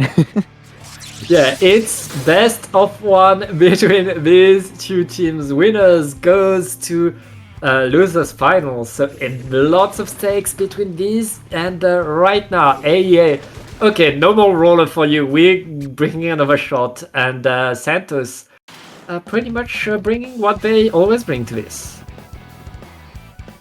Yeah, so I'm interested to see. Yeah, but both these team comps are decently similar, except one of them is much more aggressive. Santos's comp has much more aggressive potential with the machine and the dually, both being able to play around fights in a unique way, while the splatter shots, less so. But then again, there is a sword. But right now, 2 down onto Santos. AEA is back in control, and with that crab tank being deployed, it's going to be pretty tough on Santos. AEA is going to hold the zone long enough. Okay, Zuka is coming, but the water level is dropping, and as everything is opening right now, Santos are pushing, are getting in there and getting a lot of splats, but not enough right now. AA just cleaning up. Oh, and they have lots of rooms to paint now to get their specials back, and with that Zuka just 35 ticks, it's game 1 again. Yeah, but we're going to have to see if this is any different. The machine dropping potentially a little early. We're going to have to see if their team can follow up on this. The suction bomb following up off that. Zuka coming out. That's going to be 2 down on both sides. They need to be able to paint this zone here, but I don't know if they're going to be able to. And no, that's going to be game 3 to AEA. I've got to admit, that's not the result I was expecting, and it seems like that wasn't the result that chat was expecting either. Both teams just crushed each other back and forth. It was just, hey, KO, KO, KO. But yeah, either team could get it, I guess. It's just about what map you prefer. And AEA with a 2-1 against Santos, they're going to advance onto losers finals. And what a set, that was so fast. That went to a game 3, and that was faster than most game that wouldn't. Yeah, this felt like a 0-game set. It feels like just 3 coin flips. But all 3 of those games were absolute blurs. Yeah, that was very, very fast, and honestly pretty entertaining to see both of these teams just play tough, play risky, and being able to hold that zone to deny what the other team is doing by setting up the good traps. But yeah, we're going to take a very short break, and we'll be right back with losers finals. Don't go anywhere. Yep.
Hello and welcome back to not Paddling Pool, my bad, Force of Habit, Triton-Cup 76. I'm Asek, joined here by Pat, and we are going into, I believe, losers finals, right?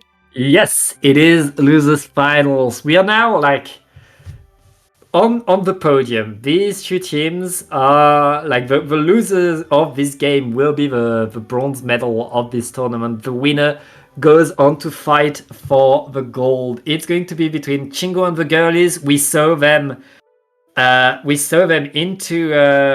winners finals. Almost getting it, but not getting it. And we saw AEA, who've been raining terror onto losers bracket, making it so far and looking to be a fall on the side of Chingo and the girlies. And we're going to start on to one of the biggest maps into this game. It's Humpback Pump Track. Yeah, this map is really interesting. I feel like it was a lot more infamous in Splatoon 2 for being like completely special spammy. Yeah. I think some of that still exists in this game, but the fact that we don't have missiles and armor really helps this map actually like work. Though I guess Zuka and Cooler aren't much better. But I think with Splatoon 3's fighting style and with the kinds of weapons that are good, I think this map is just interesting overall. And the fact that specifically taking that like right flank all the way into their plant is a really funny play. Like you can't do that on any other map, but you can completely bypass mid and then go into their base, which is kind of insane. It's pretty insane. It's the kind of maps that enables lots of splats, lots of fights, and we'll see how these teams are handling. What is May bringing? It's a carbon roller deco this time, and meanwhile Chingo and the girlies still, they change a bit things up, and honestly for Humpback, bringing a Tri-Slasher is a good bet, and I love to see a Splash-O-Matic. Yeah, Paintbrush is absolutely going to dominate on this map, especially versus something like a Stamper, which can't do very well on this sort of terrain. The amount of like advantage they have in these fights is kind of crazy. Though then again, that Carbon Roller may do some work as well. But that being said, we're seeing some kind of good momentum coming out here. This pencil in a very strange spot, but it's kind of working out for them. Tri-Slosher ran out of ink at the worst time possible, but manages to clutch that trade out. Yeah, and that pencil got away with murder right there, back to the zone. And right now, AEA, they're struggling to get in. It's as we talked earlier, AEA able to get into the fight, but really, really tough for them to get forward, get control over the zone. Chingo and the girl is still in control. Penalties not applied, and with 2 down on each side. Chingo and the girlies are still holding that zone very, very strong. AEA, they don't have that much time left to get back in. It's just 20 ticks left. Yeah, and this is looking pretty dire for them. But that being said, the zone has just gotten flipped. That is the first retake it feels like I've seen in about half an hour.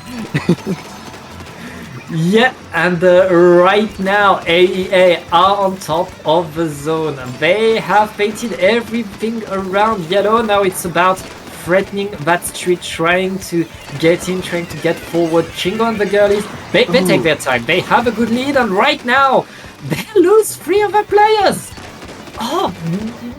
AEA able to punish, and right now Chingo and the girlies back to the drawing board.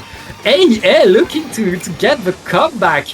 And right now they only need a few more ticks to get that lead. Chingo not able to get in. 2 down onto AEA. It's the occasion for Chingo to just get in and capture the zone, apply penalty, stay on top of that game.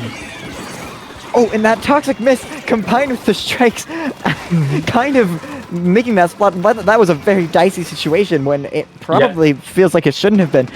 But AEA does have 2 specials at the ready, and their pencil has just respawned. So this crab tank is coming out, gonna try to set up some space, soften people up for this Zuka to come in and get some picks. And that is 1 person going down, 1 person jumping out, another person going down, but it is just the sword left fighting the Tri-Slosher. And what a fight right now! It's not even going to be a trade, but Tri-Slasher stays in control. The girlies keep that zone blue right there, and the AEA, they need another push. They need to get back onto the zone. They have 2 minutes left on the clock to get the lead back, but they need to get back on there. And right now, look at Silver with the sword again into every fight, getting one, getting two. And that is huge right now. What a Quad, play quad, by quad, quad, quad, Silver. no quad. Oh. No quad. Lost the fight versus the splash. But that being said, that triple was still very influential. But that being said, yet again, they're already back because of that cooler, potentially about to get strikes out onto the zone. But they have gone 2 down, so we're going to have to see how much value these strikes actually get. The strike's not able to paint the zone right there. AEA are still in control, looking to get that splash to the side.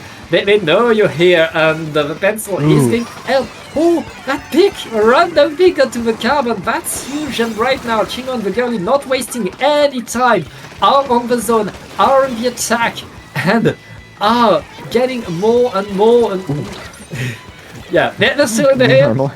They're normal, everything's fine, and not that much time left for AEA to get back Oh, the onto pencil. the zone. Oh, but this carbon. Carbon?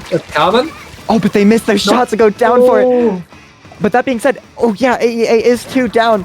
But the Zuka coming out could potentially clutch this up.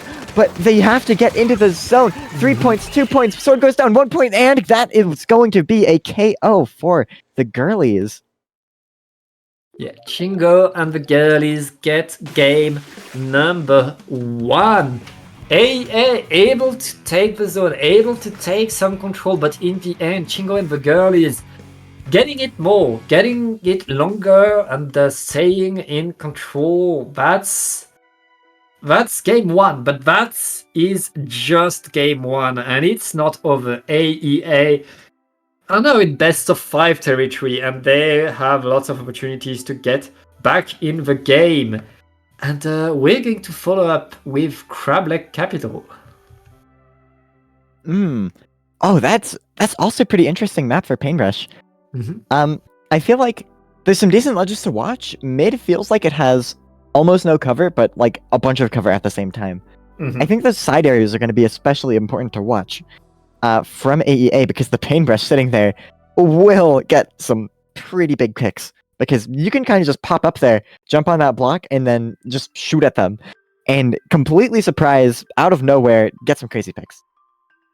Yeah, lots could happen. I noticed that it's Chingo and the girlies that whoever wants to pick this map, so it's going to be a tough one for AEA to revert the momentum on the map that Chingo and the girlies like. But AEA, they like to create the surprise. They could bring pretty much anything to the table. They've shown that they have different weapons that can be picked instead of that carbon. So we'll see what they bring. But the game is starting, ASEC. Let's see that. Yeah, I feel like this is also a pretty good map for Carbon either way, but never mind, we're seeing double shot and sword yet again. This is the comp that they kind of swept with earlier, so we'll have to see how it works out. We're seeing a Neosplash from the other team, though. Neosplash did just get a buff, which is pretty interesting. It's strange that they buffed it, but the extra points for special is... I don't know. Oh, they buffed his point for special? Oh, that's nice of them. I don't think it needed it, but yeah, that's cool. But right now, 2 down onto Chingo and the girlies. AEA are opening pretty strong, taking the zone early, but the girlies are answering right there, trying to getting free and pushing AEA away right now. Chingo and the girlies are in control and looking to make good points. Yeah, and we're seeing this Paintbrush taking a pretty interesting route. Not setting up under the ledge like I thought they would, but going for this crazy play and trading with the pencil. That's actually a pretty valuable trade, because that's going to stall out AEA's cooler. That being said, though, it is just Jasmine on the shot left from the girlies. We're going to have to see how long they can stall this zone out. The Paintbrush jumping in and going down, unfortunately. But the Zuka is going to come out, and they have been managing to stall this push out by a crazy amount. Yeah, the girl is making a good amount of points, but now AEA is back in control, and they get a pick on the pencil too, ASEC. Right now, they get pick after pick. AEA are in control of the whole map right now, looking for a fight, and very happy to wait for Chingo and the girlies to make another mistakes. Right there, they're just getting in and trying to get more. That's going to be an easy lead for AEA, especially with that crab tank forcing the girlies to just wait it out. Sticking on that wall felt dicey, but it did end up working out in their favor. Tri-Strike's coming out as well as the Zuka. We're gonna have to see if this is enough to retake the zone because they are pushing into a 4v4. That being said, Sword has gone down. Paintbrush going down as well, though, on the other side. That's not ideal for them. And that's going to be 2 down from the girlies. That is not what they want to see. Yeah, AEA stays in control. Oh. And what is AEA again? Oh, what? They stay in control of the zone right now. Oh, Chingo and the girl is able to capture it just in the nick of time, saving themselves, but now they need a monster comeback. Okay, that's a good start for it. They get 3 down onto AEA, and Chingo and the girlies, they have lots of points behind, but they have good control over the map. They have the specials. It's all about keeping AEA away. Yeah, and here come these Tri-Strikes stalling out their push even more. AEA has gone 2 down. This is looking like a pretty good spot for them to be in. While this might not be a KO, this is definitely putting AEA on their toes because they need to build specials, and there's only 30 points left on the clock. That is about 20 seconds left until this game is over. Yeah, and right now 3 down onto Chingo and the girlies, where Yariku is just shocking with that flash, biding their time. But AEA back in control, back. Ooh, they keep the lead of Bazooka. Yeah, Bazooka finding the shot onto the paintbrush is. The Neo Splash is still behind them?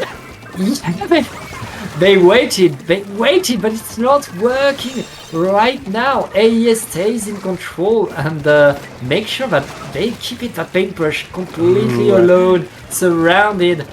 AEA cleaning up, look at that, they still have the map, they still have the numbers, but pencil is down from Chingo again. And AEA about to get a KO. Ooh, get on! Again, Chingo and the girl is keeping themselves alive in that game, and they won game number 1, and they know they can come back, but they need to get good deals, and good trades are not coming. AEA back on top. The Silver and the Sword got a really clutch double there, and that's actually going to push the girlies all the way back to their spawn. And that is not where you want to be right now. With less than 30 points left for a KO, time is running very short. But I feel like I've said that so many times now, and every single time they've managed to get the zone back. And that Tri-Strike is going to get a very key pick on the Sword. If this splash can survive the Zuka, then this may be grounds for actual good momentum here. And this splash pushing into 3, but not quite getting the pick confirm on anyone. Oh, and right now it's like Chingo and the girl is getting back that control thanks to that tacticular. They were back in time, but they're going to need a huge overtime hold. All AEA needs to do is to throw every special at the zone, and here it comes. Here comes the first Zuka. The crab tag is probably going to follow after that second the strikes. The strikes are coming in, and Chingo and the girl is holding as much as they can. The zone is neutral, and yet taking it. It's not going to be enough. These games have been so close. Yeah, it felt like, AEA had such good control in this game. Chingo and the girls were really struggling to stay on the map. In the end, they got a good comeback almost, but it was too late, and AEA takes that game number 2. These 2 teams pretty even, fighting till the very end, and I want to see more. But we are back on. Mahi, why did I blank on this map? Just call it Final Destination. Final Destination. So we're about to go to this next Smash matchup. I would make a joke about Smash, but I don't know anything about Smash. Same, but yeah, we're going to Mahi Resort. I feel like both of these teams have good opportunities. If I remember correctly, AEA, they have to bring the double shot. They've been in difficulty with the rollers. On this very flat map, bringing double shot is probably the best bet for them, unless they want to bring back, I don't know, the Kraken roller. Who knows what we'll see. I think I think we're still going to see the Paintbrush because I haven't seen this player on anything else. Yeah. So I'm just curious how the team is going to play around that. We're probably going to see that Rapid coming back, because that was a very good pair with that Paintbrush, if I remember correctly. Yeah. Just the AoE, the Inkjet, the Torpedo. Yeah. And like the point sensor is very useful. Yeah, so much combos between these two weapons. It was working so well. And it allowed the Shingo and the Girlies to really open fast and take the first fight and push the other team away, which is what Shingo and the Girlies did kind of struggle in that game number 2. Really to take that ground, to go forward was tough on them. Because on the grades, they were called out and there was constantly a Zuka in their face. Yeah. But that being said, we'll just have to see it. Yeah. I think on a map as flat as this, it is going to be interesting to see the kind of positions the Paintbrush plays in. Because we did see the Paintbrush on this map, and they were getting some work done. I can't quite remember if the Girlies ended up winning the Mahi game, but we'll have to see. Remember, but we'll see how they're able to do here. Oh, wait! No more Paintbrush. The Girlies, forget the Paintbrush, forget the Rapid. There's a splash coming back, and it's Vanilla Stamper versus Stamper Nouveau. Yeah, we're seeing a very similar matchup here, with pencil and then sword and then double shooter, but the specials are all different. Oh my gosh, this is pure chaos in mid here. This seems like something you'd see in a trailer. Yeah, huge team fight for mid. Zuka adding 2 lives right there. AEA getting maybe a few more fights, but Shingo and the Girl is keeping the zone for themselves. I mean, they make a few chip points here and there. That's pretty good for them. The fight is still going on. The Diver team really able to push the other team away. And as I say that, Shingo and the Girlies are in control. And oh yeah, I remember now. They lost on Mahi because NML dropped off the map in the water. Yeah. Oh, hopefully that won't happen again. Yeah, but right now it looks like Shingo and the Girlies are not falling in the water. They are holding that zone, but they have shoot down. AEA are back into the fight, painting that zone, applying penalty, and getting enough picks to push all of the Girlies away. Now it's AEA's turn to score points, and they have a lot of points to score. Yeah, AEA is playing like these Girlies have cooties right now, keeping them as far away from the zone as they can. No girls allowed. We're gonna have to see how the splash shot plays. How did no one die there? Yeah, and right now the Girlies are not in, and the Zukas are coming, but AEA are holding. They're about to get that lead back.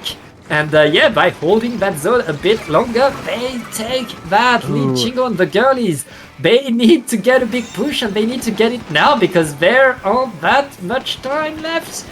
They need to go now, and Bazooka is opening. Ooh, and shoot down with that Zuka right now. Shingo and the Girlies keeping themselves alive. 3 down onto AEA, wipe out, and look at that, Jasmine already under the spawn with that Stamper trying to follow through, getting punished for it. But yeah, AEA are going to have to fight a bit to get out of their spawn now. Yeah, but this Crab Tank coming out is going to be pretty useful for them. As well as Azuka, we're going to have to see how this plays out. It seems like 2 specials have just come out, but not much happened with that. Strike's coming out, but the sword is going to get a pick. Blinded by the strike, but it doesn't matter. They don't need to see you to kill you. And that is going to be a wipeout for AEA yet again. It's pretty tough on Shingo and the Girlies. They're behind. They have 2 minutes to get back in the game. And that Zuka is a good start. Getting one and allowing the rest of the team to run in right now. Shingo and the Girlies trying to get there. Yes, winning that fight is key, but the Crab Tank being deployed is going to slow things down. Never mind, it's not slowing anything. Shingo and the Girlies getting the zone back and pushing AEA away with an extra pick on the pencil. That's going to slow the next retake by AEA. Yeah, but this sword is still there. They managed to get that sword to jump out. But this is still both teams 4 up. That Zuka comes out, but doesn't actually find anything. Sword dropping, but maybe a little early. But that's only drawing attention so the Zuka can get a pick from the side. And that is going to be 3 down. Yet again, this game has been so back and forth. These teams have just been staggering left and right. And the score is so low. Yeah, the girl is able to get a few more points, but not enough to get the lead. And now there's just a minute left. AEA is in control, looking to get more. Chingo and the girlies, they have lots of special coming in. The tacticalers deployed. The strikes are coming onto the zone. The Zuka is pummeling everything, and that's not enough to flip the zone yet. Chingo able finally to flip the zone, and with 2 picks, with 3 picks, they should at least be able to get some control, but they have 35 seconds left. They need to hold that zone for the rest of the game pretty much. And 2 down onto AEA, that's pretty good for Chingo. They don't have penalty left, they only need to hold for 5 more ticks. 5 more ticks, but they have 17, 2 players 16, down. 15, Strikes in the zone, they get it! Oh! That's going to be the lead swapping, but it looks like the zone might swap right here. So this is definitely high stakes. The Zuka coming in, getting 2, getting 3, and that is going to be game unless some absolute miracle play happens. Yeah. And what? Wow. What a comeback by Chingo, and the girl is there, clutching it back, clawing their way back from the big lead that AEA had gotten in the middle of the game. Really great game by the girlies. They're now 1 game away from getting back into winner's side, from getting to bronze. Ooh, Robo Ramen. I haven't thought about this before, but this seems like a pretty good paintbrush map, and all things considered. The chokes seem pretty good, and there's so many ledges here, so many flanks for the brush to just go around and sit under ledges. This seems like a great paintbrush map, but then again, it is pretty flat on the parts of the map that really matter. So I think a lot of this is going to be about just using the flanks at the right times and just getting away with them any chance you get. And unless they go sword. And with the big ramen ball above the zone, you know there's constantly going to be at least 1 sprinkler on there, flying above the zone and just putting paint after paint after paint. And yeah, as you said, it's a map where so many things can happen, where the mid is wide open and allow your range and your team fights, where you have these cheeky flank routes where you can even go under where the enemy is. There's lots of different plays that can happen onto Robo Ramen, and yeah, it's a good map for every weapon. So I think the paintbrush should come back. Yeah, I think the only thing is, I feel like backlines struggle on this map a little bit, but then again, anything that makes pencil a little bit worse is probably good for the game. I think pencil the spots to stand as a backline are just a bit awkward here. There's that block you have, but there's not many positions that are like super high up or safe. It's still definitely possible to find the right spots. It's just a little bit awkward sometimes. Oh yeah, but yeah, this could be the final game for AEA. They're back to the wall. If they lose this, it's done for them. They go home hands empty. But if they win this, they keep it alive and they could make it to grand finals. But here we go. Match point for AEA. And let's see what they bring. Okay, AEA bring the carbon. But the paintbrush. The paintbrush coming back. You had to expect it. And yeah, there's going to be more besides. Yeah, and honestly, the paintbrush seems like a pretty good counterpick to the carbon, honestly, because its kit is just I see you. The missiles, sensor, all of it is just like the best intel special and sub in the entire game. So it's going to be hard for that carbon to hide their location. And it paints a lot too, and has decent range to keep it at bay. It's, yeah, very, very good counter, as you say. And right now, Chingo and the girlies are opening pretty strong, getting first control and forcing AEA to fight into their own spawn. Okay, but Zuka is denied, and the crab tank being deployed is going to allow AEA to probably paint that zone. But look at that, Chingo and the girlies, they got 50 points right off the bat. But even then, they're still contesting the zone pretty well here. The Zuka coming out, but that's honestly going to reduce their paint for a second because that spotter shot isn't painting.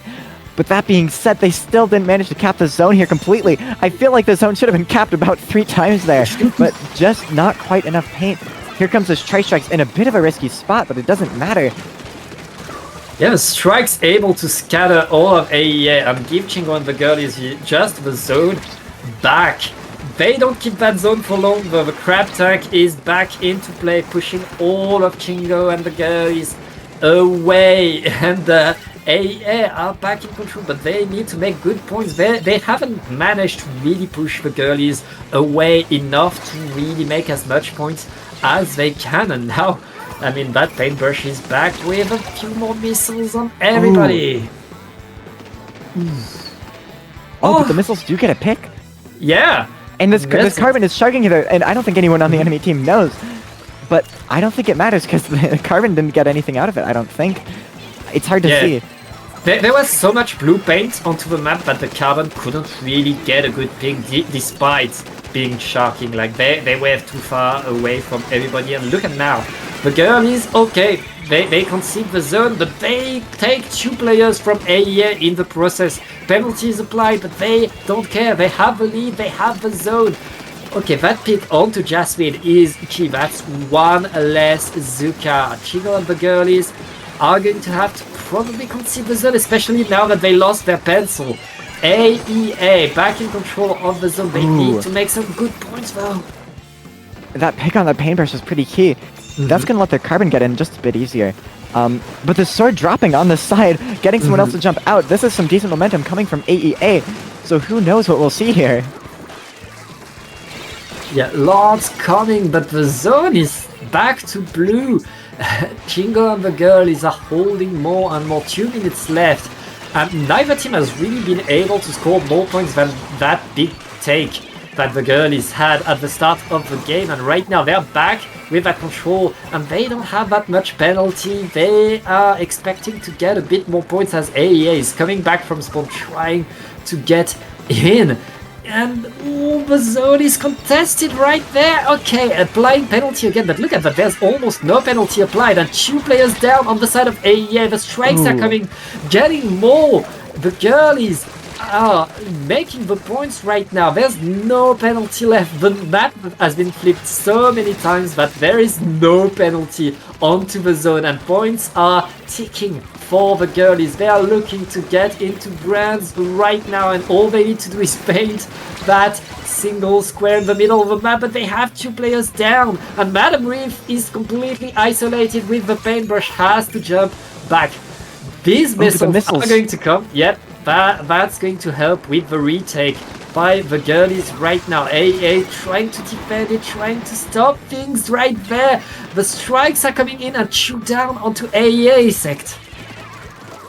Yeah, and this is a really interesting situation. The pencil has gone down, but so has the shot on the other side. So it's just a 3v3. 40 seconds on the clock, and they have not these, all things considered, these scores aren't too far apart. You really need to be careful here, because the zone flipping here, you cannot, if the girlies wipe here, this is still very much winnable for AEA. So you have to be really careful to just play for your life and not go down. But not go down. They had 2 players going down right now, and with just 15 seconds left, Chingo and the girlies are back in control. ASEC, they don't even have that much penalty, and AEA are struggling to get back in with 2 players left and just 5 seconds. It's going to be too late. Oh, the Zuka. And that is going to be game 4 going to the girlies, and that is going to be a 3-1. And we are going to see a rematch for the finals. Yes, it's going to be Chingo and the girlies coming back against Projet Poulet. It's been hard fought by AEA. They made it this far, but they go home now. Chingo and the girlies advance, and now are going to grand finals, and so are we, right after this very short break.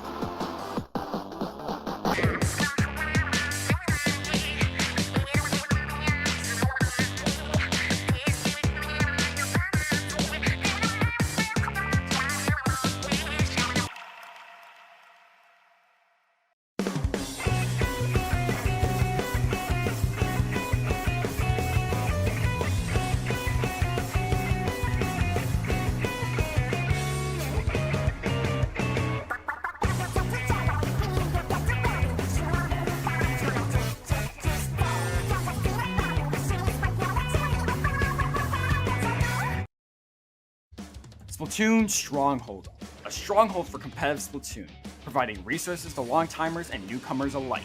If you're new to the competitive scene or still figuring out how to join, we have a getting started guide and plenty of other resources to help you in your journey.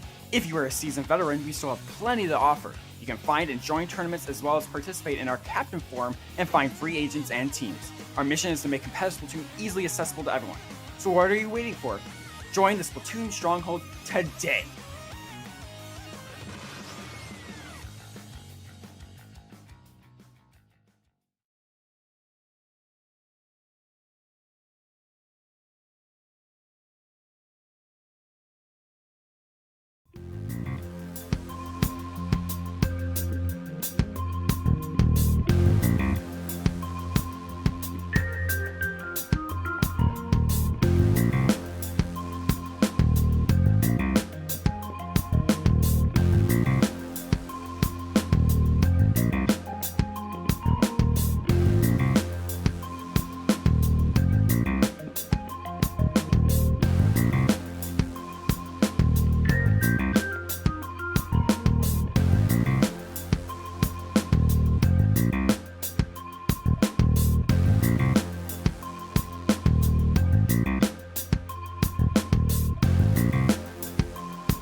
Is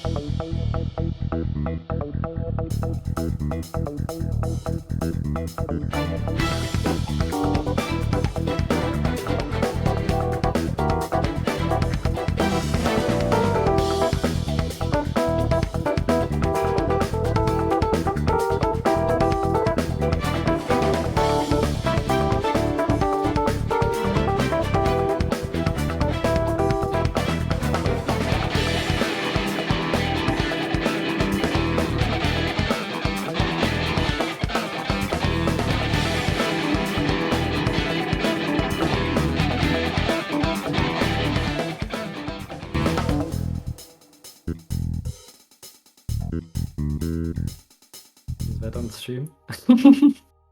Hello and That's it, welcome on stream. back. Hello and welcome back to Triton-Cup 76. I'm Asec, joined here by Pat. Normal events are occurring on the stream right now. Don't worry about it. But we are here in grand finals, seeing Chingo and the Girlies versus Project Poulet. Yeah, Pat, what do you think of this matchup? I think we had 37 teams entering this tournament, and we only have 2 left. And they already met in winners finals. They fought it hard. They fought it to the bitter end. And yeah, Project Poulet, they had the trio against Chingo and the Girlies in the winners finals. But 2 of these games were incredibly close. So it's already like, depending on the map, and honestly, as we've discussed before, Paintbrush can be pretty good on to Humpback. And then, okay, we stop talking because they're starting the game. Interesting. We're seeing a bit of a comp change. We're seeing a Rapid Pro coming out. That's really interesting. I'm just curious to see how this Paintbrush is going to play. Because this is probably the best map mode in the game for Paintbrush, if I had to guess. I mean, the Paintbrush player probably knows more than I do, but this map seems really good for it, just because the amount of flanks and the terrain that it has is just the perfect combination. But ooh, we're seeing the Tri-Slasher go down off the bat, though, to Project Poulet. Not many picks happening overall, though. 30 seconds in, and we've only really seen 3 picks happen. But that being said, the Tri-Slasher is going to catch that Rapid off guard, but then go down themselves. This is a very strange opening. Ooh, but right now, Project Poulet able to put Chingo and the Girlies away, getting finally that control over the zone. We've had a 1-minute fight around the zone, but now the Poulet are in control of it and looking to establish that control, keep that zone a bit longer. The Girlies, though, there's oh wait, they lost 2 players, and Bellingham with the Rapid Pro Deco is getting in there. Okay, got punished, and right now the Paintbrush is back trying to paint that zone. That's so much paint by that Paintbrush, but it's not enough. Oh! Okay, they're completely pincering this zone here. The Zipcast is the only one really left alive, but the Rapid Pro is on a flank? We're seeing 2 people on a flank right now. They are completely surrounded, but this Paintbrush just doesn't care. They're trying to just go for these picks. Getting... Oh, so close to getting picks there, but not quite getting it. Not quite indeed. Project Poulet are back in control, and look at that. They have 2 players onto the street ready for the fight, but that pencil is answering and pushing them away. The Girlies are back into the fight, and with 2 down onto Poulet and the strikes, they're gonna take the zone, and it's their turn to hold now. 3 minutes left in this game. They have lots of time to come back, especially with 2 down onto Poulet. The Girlies are slaying right now. Absolutely. And the cooler has just come out, though. And this is going to be potentially their opportunity to retake, but they don't have any specials to follow up with it. Slosher going down, getting a trade with a Paintbrush. Zap getting a clean pick on the try. Sword going down. Everyone staggering left and right, and that is not going to be a lead flip, but it is going to be pretty close. The score is pretty much neck and neck right now. Neck and neck, but Poulet able to keep that lead. It's pretty good. Like, it gives you extra serenity to just stay in the lead, especially after that beatdown. Poulet are back on the attack, but they already have 2 players down again, letting the zone go back to blue. And Chingo and the Girlies are back in control right now. Yeah, and I'm surprised this paintbrush isn't setting up under more ledges. Oh, the Zipcaster coming around on a side angle, but instantly getting punished by that paintbrush. So I guess that was the right place to be at the right time. Yeah. But Project Poulet has gone 2 down, and they didn't even have cooler. So this is honestly a pretty big stagger, and that is going to be a lead flip. And Project Poulet is just completely, like, pincered in so many places here. They have almost nowhere to go.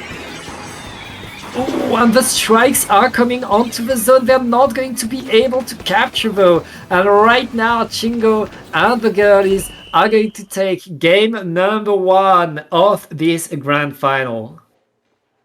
Yeah, that is... That was a really good first game. If I'm not mistaken, didn't we see Project Poulet 3-0 the girlies? Yeah, they 3-0'd them in the winners finals, but I mean, the girlies were there, they were fighting, and they were able to bring the fights to Poulet. It was just a matter of winning one more fight, getting a bit more control, and right now it looks like the girlies, they stayed warm, and Poulet, they fell asleep, waiting cozily in grand finals right now, and especially with Humpback, a map that is so to the advantage of the paintbrush, as you were talking about. Like, Poulet, they have to wake up, they have to get their head back in the game if they want to beat these girlies. But here we go, this time onto Mahi Mahi Resort. Deja vu once again. This is probably the opposite. This map mode seems very good for Poulet here. Just because the paintbrush doesn't really work very well. So that kind of forces them either onto Sword, which they did do before, or it just forces them into very weird situations on paintbrush. Yeah, Poulet, I mean, they like this map, and they showed what they were able to do against the girlies in winners finals on this map. They were incredibly strong, and as you said, I don't expect the paintbrush to come back. It was not working. But Poulet, they know what the girlies do. They know how to get these fights, and it's all about doing again what they did in winners finals. The girlies, they know how to adapt, they know how to learn. We've seen them improve throughout this tournament, know and learn what the opponent is doing and adapt to it. Yeah, so I'm just this next set will mean a lot. If the girlies can win this one, then that is going to put Project Poulet kind of back up against the corner. If they can get a 2-0 off the bat, that is pretty rough. But on the other hand, if Project Poulet wins this, then that's kind of just back to square one, and then both these teams will be duking it out. And I'm not sure if the maps are going to be as in advantage as Humpback was. Yeah, and right now... the paintbrush stands above. We're still seeing it. It's so we're going to have to back. see how this plays out. And right now, here we see the opening. Project Poulet are waiting for the tactical, letting a lot of room to the girlies to get the zone, get forward, get in the fights. But here comes the answer by Poulet, and here comes the big fight, trades after trade, and chew down onto the girlies right now. Poulet are in control of the zone, holding it, and they're trying to keep that paintbrush away. Yeah, but that paintbrush just will not go down. They still haven't gotten killed for that. That is insane. But that, okay. Ooh. The paintbrush is still alive. The paintbrush stands above all. And the, that commentator's curse right there. The pencil getting a crazy pick. Yeah, but right now the girlies are holding the zone, but not for long. Project Poulet are getting in there. Oh, wait. That's a very nice flank bite. That splatter shot getting one, then almost getting a third. And the girlies are holding the zone. No penalty onto them, and they are making good points. Water is dropping, and okay, you have to look to the side when you zoom out. Yeah, this bucket dropping potentially a little early, and their team has gone 2 down, but the cooler is out, so this bucket may be able to just say, you know what, I'm going in and I'm going to get these picks. Yep. This is an absolutely unhinged angle, but they jump out, and they're still up. They're still with that cooler, drawing some attention there. That is crazy. The way they're playing, you'd think they're on a dually or something. But it still doesn't quite work out. They did manage to get the zone capped, but they're back in their spawn. Yeah, and the girlies, they had penalty applied, but look at that. They're getting rid of it. They have full control. They're holding that zone, and they're looking to get one more point. But Poulet are back on the attack. The strikes are thrown onto the zone, and everything's going for them. They get to pick up the pencil and the splash, and they get a wipe out. What a coordinated attack by Projet Poulet, but they have a lot of points to get back from. That wipeout was a breather, but they need to use it completely if they want to get back in the game. Okay, like that. That's a good start. Yeah, the girlie's going 2 down there, but the pencil managing to get a pick on that shot is going to make up for that in some capacity with the cooler out as well. We may see them drop and fight here. Paintbrush coming out. Zuka is also active in getting picks potentially, but that's going to leave them 3 down. Yeah, and right now Projet Poulet, I think penalty was applied, but they managed to keep the zone. They managed to punish the push by the girlies, and now, I mean, Tacticola is back online, and fight is back into mid and 2 down onto Poulet. The girlies are getting this one. Yeah, that seems like a fairly clean team fight, and here we see the Paintbrush set up under that ledge. One of the best spots it can be, but no, they're actually going up, trying to get a little bit more, unless I'm mistaken. They're just moving around. Ooh! Yeah, look at how threatening that ledge is. You have to be really careful about that, but the Paintbrush has just gone down. The zone has... the zone penalty did drop, but they lost it right after, pushing it only down by a point or 2. Yeah. Just a few points, and Projet Poulet are back in control. They don't have that many points to come back from now. And penalty is already done. There's just a minute and a few seconds left in the game, and Projet Poulet are looking to get that comeback, to get back in this game. They just need to paint that square a few more seconds, and they could get the lead. The strikes are coming through, and they're enough to capture the zone. That is huge. That was a really clean pick from the sword, though. Yeah, and with 3 down onto the girlies, Poulet, there's penalty, but they're back in control, and they don't mind 45 seconds, and they're looking at that comeback. Yeah, but they're back in the zone already. Paintbrush going for a kind of crazy play here. Getting 1, but going down for it. But we're going to have to see if that causes enough chaos for them to get the zone back, but no. The splatter shot's gone down as well. We are just 1 point, and the point is taken by Poulet. The girlies, they need not only to get the zone back, they need a lot of points now. And it's going to be pretty tough. The pencil is down. Poulet is still holding the zone, making a bit more points, and 10 seconds left. Poulet is just holding. The girl is able to take control. They're going to need an overtime win right now, and they're still fighting next to the zone A sect. This is 2-on-2 right now. This is really important. These fights matter so much. If you go down here, that is really bad. The pencil does end up falling, but is it going to be enough for Project Poulet to get back into the zone? Strikes come out. Sword gets a second. Zipcaster's out. Just painting over the zone. It's going in. Are they going to be able to get this pick here? And they will be able to get that zone back, leading this set to a 1-1. 1-1, and again, these 2 teams going the distance, creating the surprise for each other, forcing each other to go, to give everything they have. Every trick in the book has been thrown at the zone right there. Yeah, that was crazy. Yeah, that was huge, but yeah, we are now 1-1. Remember, Chingo and the girlies are coming from loser's side. Projet Poulet have a bit more breathing room in this grand finals, but we are now going on to Crab Leg Capital. The pencils are coming back. I think that Splatana could go with the that Stamper could go with the Crab Tank variant. Yeah, and this is really interesting because Project Poulet needs to win 2 in a row, or else the set goes to the girlies. And so they need to win on a map that they chose, unless this goes to Game 5, in which case it's a tiebreaker, right? Maps that both teams chose? Yes, so, no, there's going to be 2 maps chosen by 2 teams, 2 maps chosen by 2 teams. So right now we've seen 1 map chosen by each. So this map was chosen by Chingo and the Girlies. The next map is going to be chosen by Poulet, whatever happens. And then the map after that is the tiebreaker. It's an even map. Yeah, it's an even map for that map.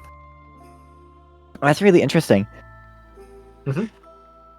But yeah, I'm excited to see what happens here. Mm-hmm. This set is honestly more back and forth than I was expecting. Both these teams seem like they're pretty evenly matched, which goes to show that 3-0 earlier was a bit of a fluke. I mean, as you said, Humpback is the best map for Paintbrush and the best map for what Chingo and the Girlies do. Projet Poulet, now that we're on flatter maps, they like it and they bring a machine to the table. That's another Izuka option. I was wrong, but Splatara Stamper stays with Vanilla. I mean, zip casting on this map, it's a bit tricky because you have to go for grades, but it kind of works too. Yeah, this map's terrain is really interesting. This is one of my favorite maps in terms of just how fun it is to move around mid. So we'll see if they can take advantage of that.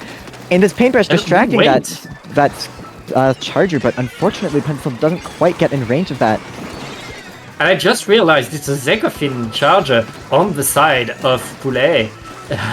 I did not expect that coming into Grand Finals, but I guess Zekofin is a good pick now, and especially with 3 down onto the Girlies. Projet Poulet are in control of the zone, and it's their turn to make some points. Yeah, and we're gonna have to see how this plays out. The Zuka coming out, getting a pick on the sword, but the pencil also goes down. And the spotter shot on the Girly side has also gone down as well, leaving them with just 2 specials left. This is not a very nice scenario you want to be in. But the Paintbrush dropping to the side, getting 1, but going down in the process.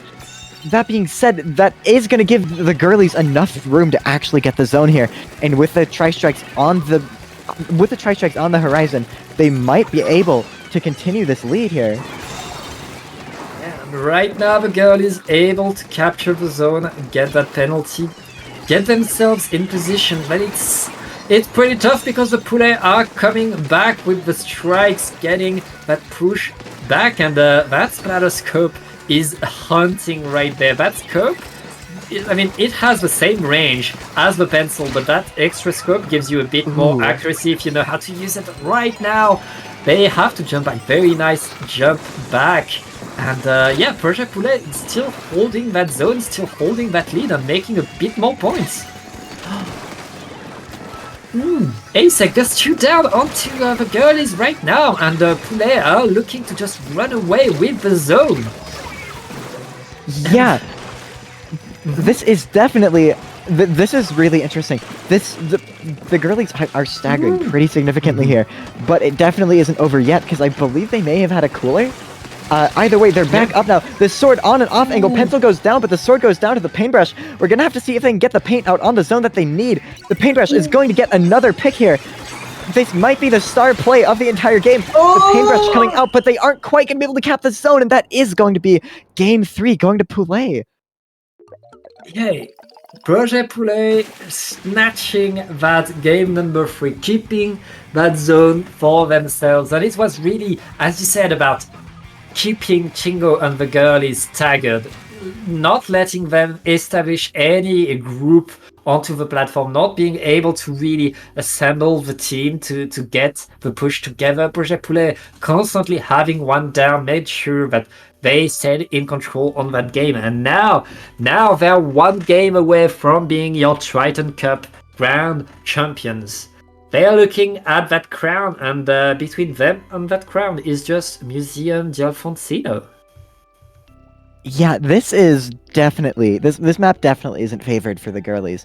So this is a really tricky spot to be in, and this next map as well is going to be something that's even for both teams. So they are kind of fighting an uphill battle at this point, but you never know what's going to happen.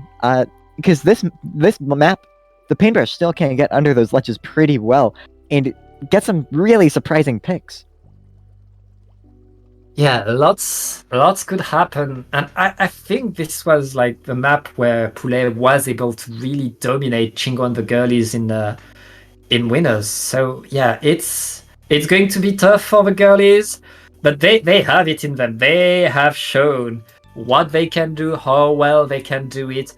You cannot count them out. You don't get into grand finals of Triton-Cup by mistake, and they've shown what they can do, and I can't wait to see more if they can.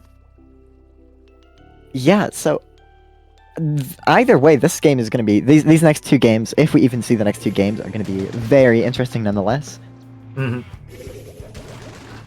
Yeah, but here we go, Ooh. and here comes the range blaster on the side of the girlies. That's a way to switch things up. That's a way to change things. And Poulet, both teams are sending someone to the side to get that aggro, to force the other team to look away from the zone and let the fight go onto mid right now. Okay, the zone is yellow. Poulet are getting a few points right there, but it's all going to be decided by this next team fight. The strikes are coming left and right, and neither team really able to get much picks. Ooh. Okay, never mind. 3 picks onto the girlies. It's a wipe out, and Poulet are jumping onto the platform, looking to go forward, painting everything. And now it's time to make the big points. NML able to get 1, that's a good start. And getting another, that's huge right there. The girlies are back in business. All they need to do is paint that zone. Yeah, but that's not an easy task versus this comp, especially when you have a range blaster. The splash shot going down on the girlies as well is not good. This splash has to get this pick on this pencil. 2 drops though. And the bucket is going to get the pick on the splash, and this is not looking great. But the Zuka going to come out and get a pick, but they're also going to go down. This is not the place you want to be, and so close, yet so far away from getting back into the zone. Strikes coming out. The range blaster here has to get some key picks for their team to be able to paint here. Because right now, like, they don't have enough paint, and the penalty is not applied yet. All of Poulet are back and getting the pick on the pencil. They won't be able to paint right now. Poulet are holding the zone, Asect. This is not looking good. They have to go for some sort of miracle play here, and they've already gone 2 down. But the strikes coming out, potentially going to neutralize the zone. Splash on their own painting along with the pencil, but those strikes might be the final nail in the coffin, and that is going to be Game 4. And Triton-Cup 76 going to Project Poulet. 3 Gs. Chingo and the girlies showing how good they can play, but Project Poulet able to make the difference, able to get it game after game. That's a 6-1 for them. That's a pretty good result they just got. And yeah, that's been this tournament, and I've seen a few comments in the chat that this has been going for long. We in the stream team, we're pretty tired. It's been a while, but it's been such an awesome tournament to watch, Asect. Yeah, absolutely. It's great to be back commentating. I do feel like I say that every time, but it's fun. Yeah, get to yap about the game a bit. Always fun. But yeah, Pat, where can these people find you? Well, you can find me on Twitter at PatOrtom. It's written on your screen right there, and that's pretty much it. And Asect, where can we find you? You can find me at Asect with 4 T's, ACECTTT on Twitter and Twitch. I do coaching live streams for viewers very decently regularly. So if you want some coaching from me, I am just like a 5 player. But if you want some coaching, if you want to hear me out more about the game, hop in the stream, hop in the Discord. I don't know. But yeah. This has been great. Thanks for having me. Yeah, and thanks for having us. Thank you so much to Jack Shaney, our wonderful observer, for managing the stream. Thank you to Dapple for having us. And thank you for watching. Dapple will be back very soon with the Cactus Patch tonight. And I mean, there's much more Dapple action. You'll know how it is. Thank you so much for watching. Bye-bye. Yep. See ya.